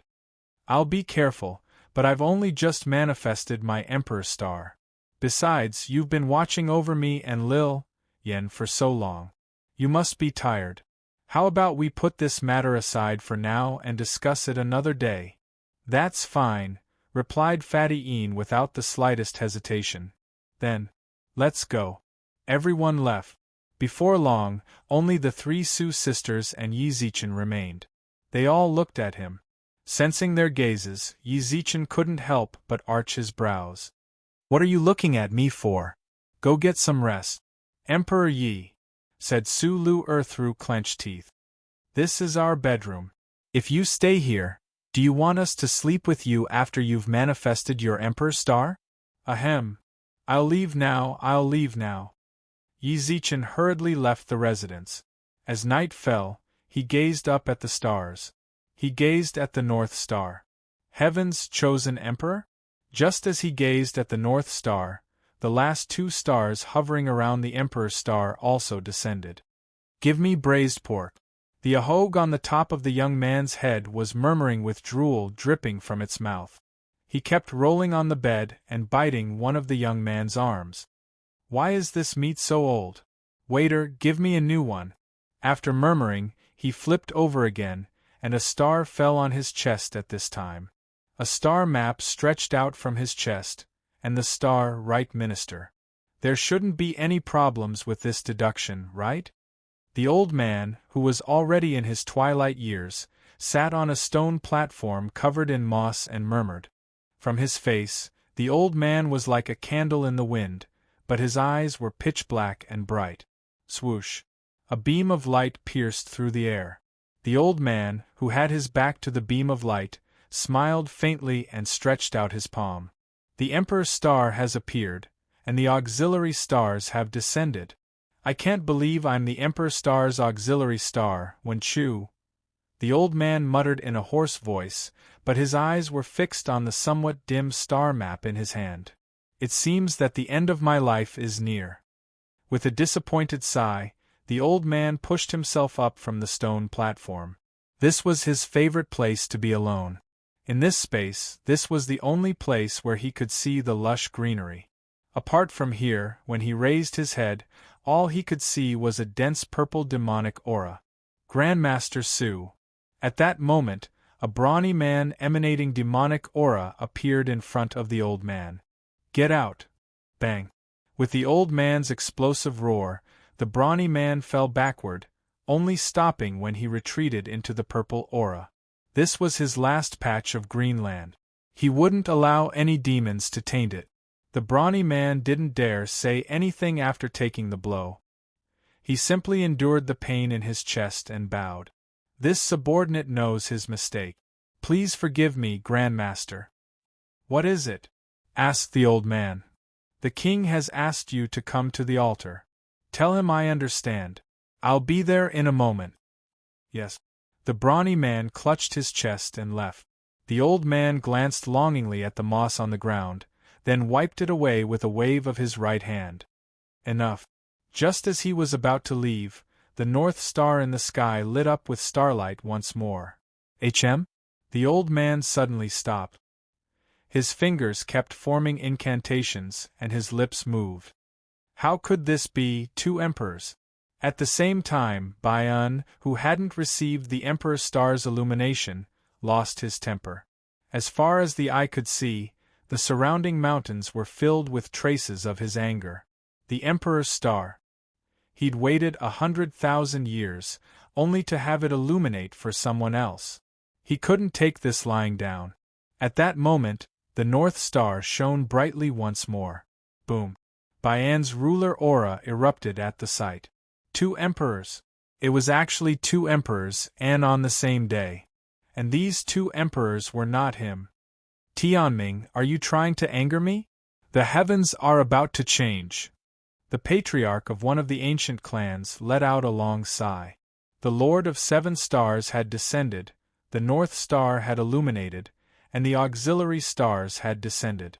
Everything that had happened in quick succession sent ripples through the upper 3 realms, which had been silent for far too long. The Emperor's Star has illuminated, the auxiliary stars have descended, and the Lord of 7 Stars has descended. The world is about to fall into chaos. After a long while, the patriarch looked down at his juniors. Our clans can no longer stand on their own. Spread the word that it's time for us to come out. Find the one who illuminated the Emperor's Star and the one who descended the auxiliary stars. Help them ascend to the throne. Yes. Wait a moment. If we find the one who illuminated the Emperor's Star, we can take it too. Yes.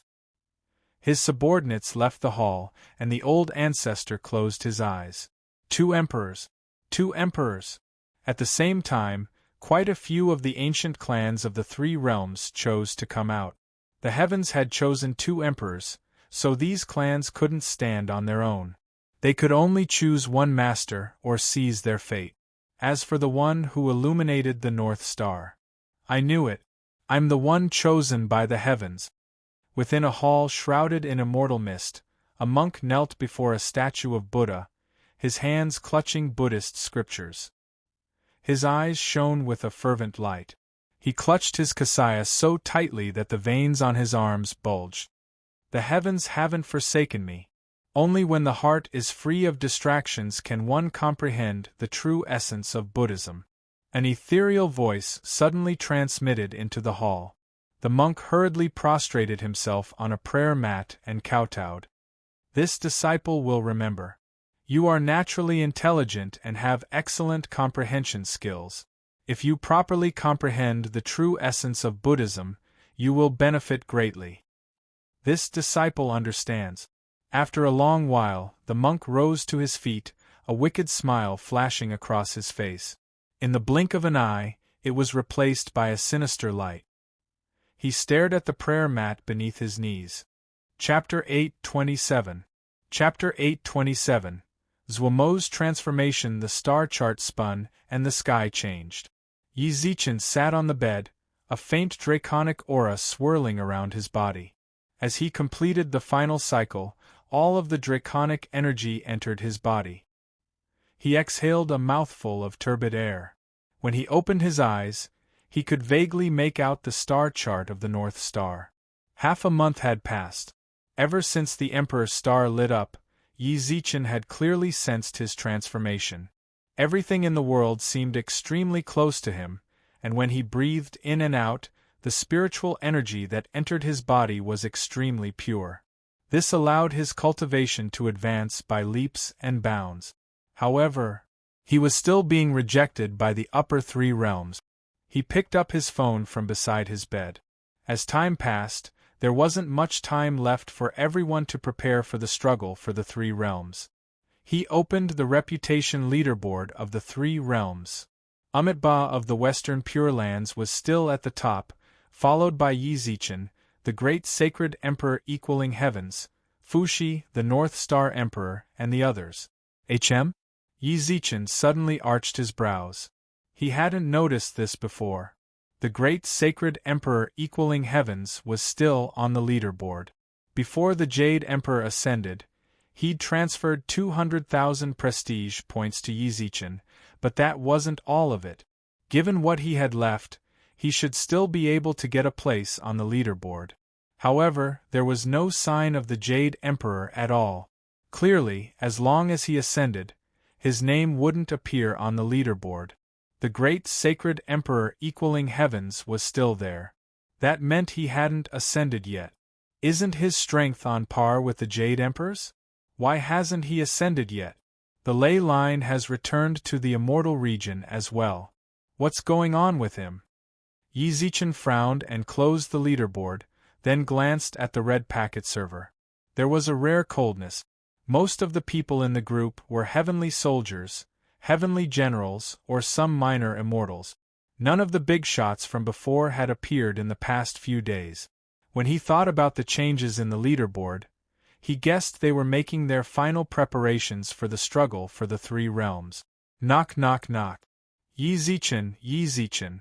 Someone knocked on the door. Yi Zichen didn't even need to look to see who it was. He was able to tell just from the way she addressed him and her tone. It was the Medicine King, little Lori. Just a few days ago, Lori, who had transformed into her original form, had woken up. The first thing she did when she woke up was to ask for some jelly beans. Yi Zichen already felt guilty when he asked her to activate the ley line and harm her foundation. Without any hesitation, he immediately exchanged thousands of bottles of elixirs for her to consume. Among them, there were quite a few high-grade elixirs. Yi Zichen jumped off the bed and opened the door. When the sunlight shone into his room, what he saw was little Liuli's arms were full of elixirs, and her mouth was filled to the brim with elixirs. She kept stuffing elixirs into her mouth. "Someone is looking for you outside." Her mouth was stuffed full of medicinal pills, so her words were also unclear. Someone is looking for you outside. Yi Zichen listened several times, but didn't understand what she was saying. Little Liuli helplessly stretched out her hand, indicating for him to wait a moment. Her small mouth continued to chew, and before long, she had swallowed all the pills in her mouth. "I said someone is looking for you outside. What's wrong with your ears? I told you so many times, but you didn't hear me clearly." From her expression, Yi Zichen could tell that she was impatient. It was as if she was angry that Yi Zichen had acted like an idiot, preventing her from properly savoring the taste of her jelly beans. To tell the truth, after Yi Zichen's Emperor's star lit up, little Liuli was the only one who dared speak to him like that. Most people didn't dare look him in the eye, especially the imperial aura he emanated uncontrollably. It made them fear him even more. For example, even the stubborn Big Brother Stone didn't dare pat him on the shoulder recently. And there was Su Luer. Yi Zichen had stayed with the Nine-Tailed Fox clan, but after a few days, Su Luer chased him out. On the surface, she said she couldn't be bothered to look at him. But Fatty Een secretly told him that he was the Emperor's star, which would suppress Su Luer. How could someone as tyrannical as her endure that? He had no choice but to return to Maple City of the Immortal Region. Yi Zichen had gained a great deal after the Emperor's star lit up. Little did he know, the way he saw it, he'd lost even more. He finally understood why ancient emperors were lonely. There was nothing he could do about it. Alright, I was wrong, alright? Who's looking for me? Where is she? I'll go take a look.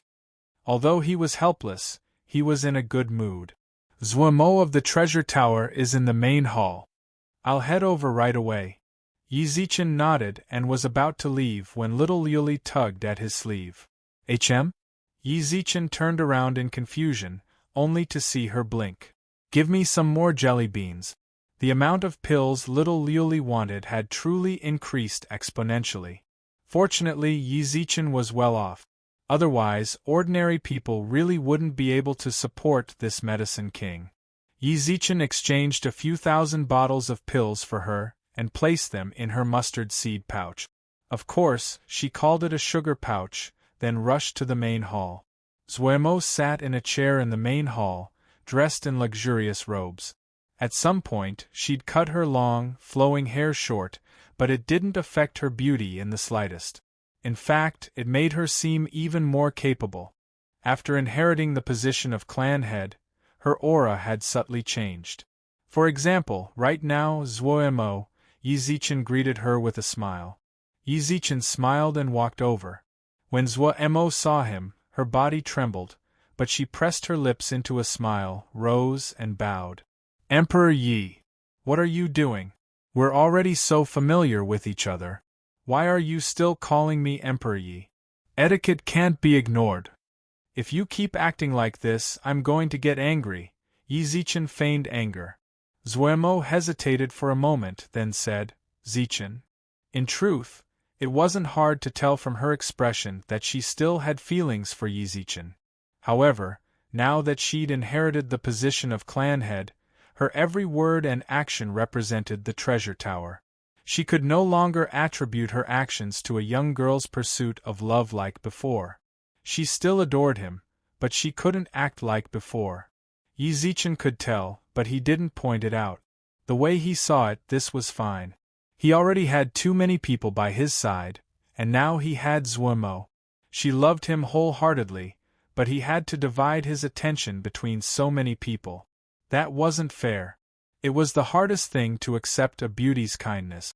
There was clearly no ending, so it was better to just let that feeling slowly fade away.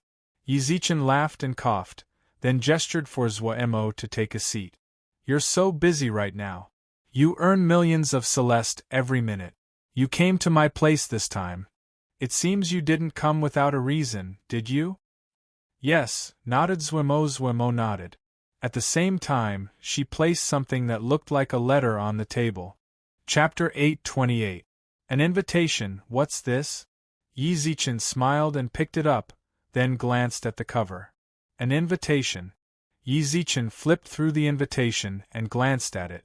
A faint smile appeared on his face, then he put it back down.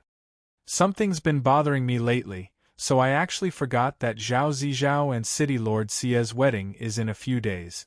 But I didn't receive an invitation. Did they just start sending it out? I received it a few days ago, but I was outside discussing business, so I ignored it. Zhuemo pressed down on the invitation, then said, Didn't you suspect that Zhao Zizhao and City Lord Lin had ulterior motives? Didn't you suspect that Zhao Zizhao and City Lord Lin had ulterior motives when they were drunk? I thought about it for a while in the clan, so I came to visit you first. Now it seems I made the right decision. Thank you. Yi Zichen nodded, then tapped the table with his fingers. The sound was very rhythmic. Before long, Yi Zichen began to hum. Anyone who lived in the modern realm could tell from his melody that he was humming a song that had once swept the world, the song of choice for plaza dancing. The most dazzling ethnic style. Zichen, you. Zhuemo looked at Yi Zichen, who was swaying his shoulders to the beat in astonishment. Weren't we talking about Zhao Zizhao? Why was he humming? But why did it feel like the melody wasn't too bad? Sorry, I got distracted. Yi Zichen smiled apologetically. Zhuemo couldn't help but laugh. You can still get distracted at a time like this? It seems you've already made up your mind. Zhao Zizhao won't be able to do anything to you. Don't say that. No matter what, General Zhao is a hero of his generation. If he finds out, he'll lose so much face. Although that was what he said, Yi Zichen's tone was filled with incomparable confidence. The Emperor's star had lit up. His connection with heaven and earth had grown even closer. He didn't dare say much, but the entire immortal region was now within the range of his spiritual awareness. So long as Zhao Zizhao contacted the people behind him, he'd know immediately what they were doing. The only thing that troubled him was that during the struggle for the three realms, every realm's defenses would become weak. However, as long as he could find some time to discuss things with the North Pole Emperor, Fuxi and Xidagarba, there shouldn't be any problems. Zuomo gazed silently at the confident smile on Yi Zichen's face. Back then, his confidence must have been deeply imprinted in her heart. Zuomo let out a sigh of relief, then withdrew her gaze and said, "Are you going or not?" "Of course we're going. Not only are we going there, we're going there right now." Yi Zichen smirked.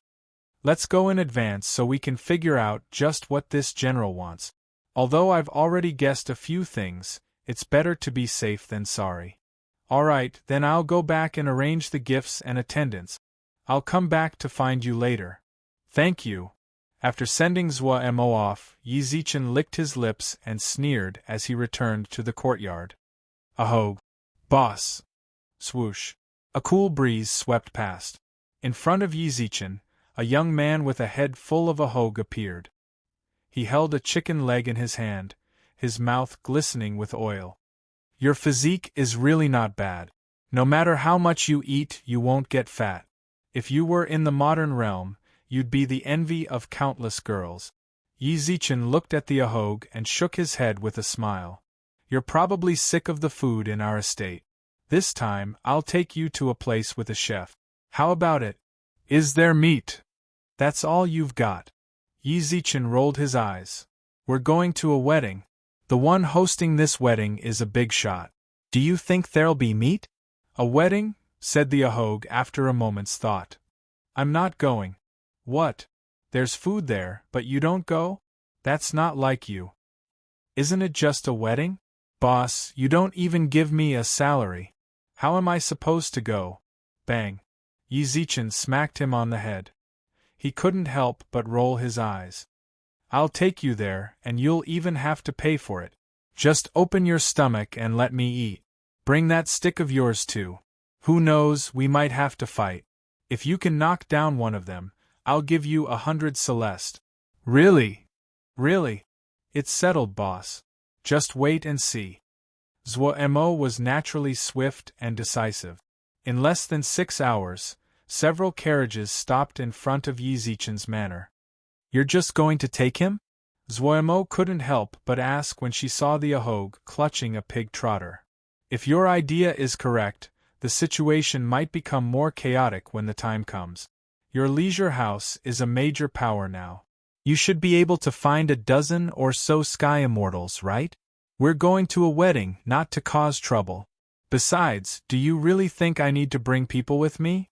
If we really fight, will I protect them, or will they protect me?" Yi Zichen shrugged. "I almost forgot. No one in the entire 3 realms can match your current strength." Zuomo nodded with a smile. "Even so, you can't." Yi Zichen couldn't help but glance at the ahogue. He could tell that she was worried about him. Yi Zichen smiled at the ahogue, then arched his brows. "Setting aside my status in the immortal region, I'm still the head of a major power. I have to bring a follower, right? What's more, this guy's a glutton, so I might as well eat all the money he gave me. I don't like losing out." With that, Yi Zichen patted the ahogue on the head. "Don't just think about eating. Let me introduce you.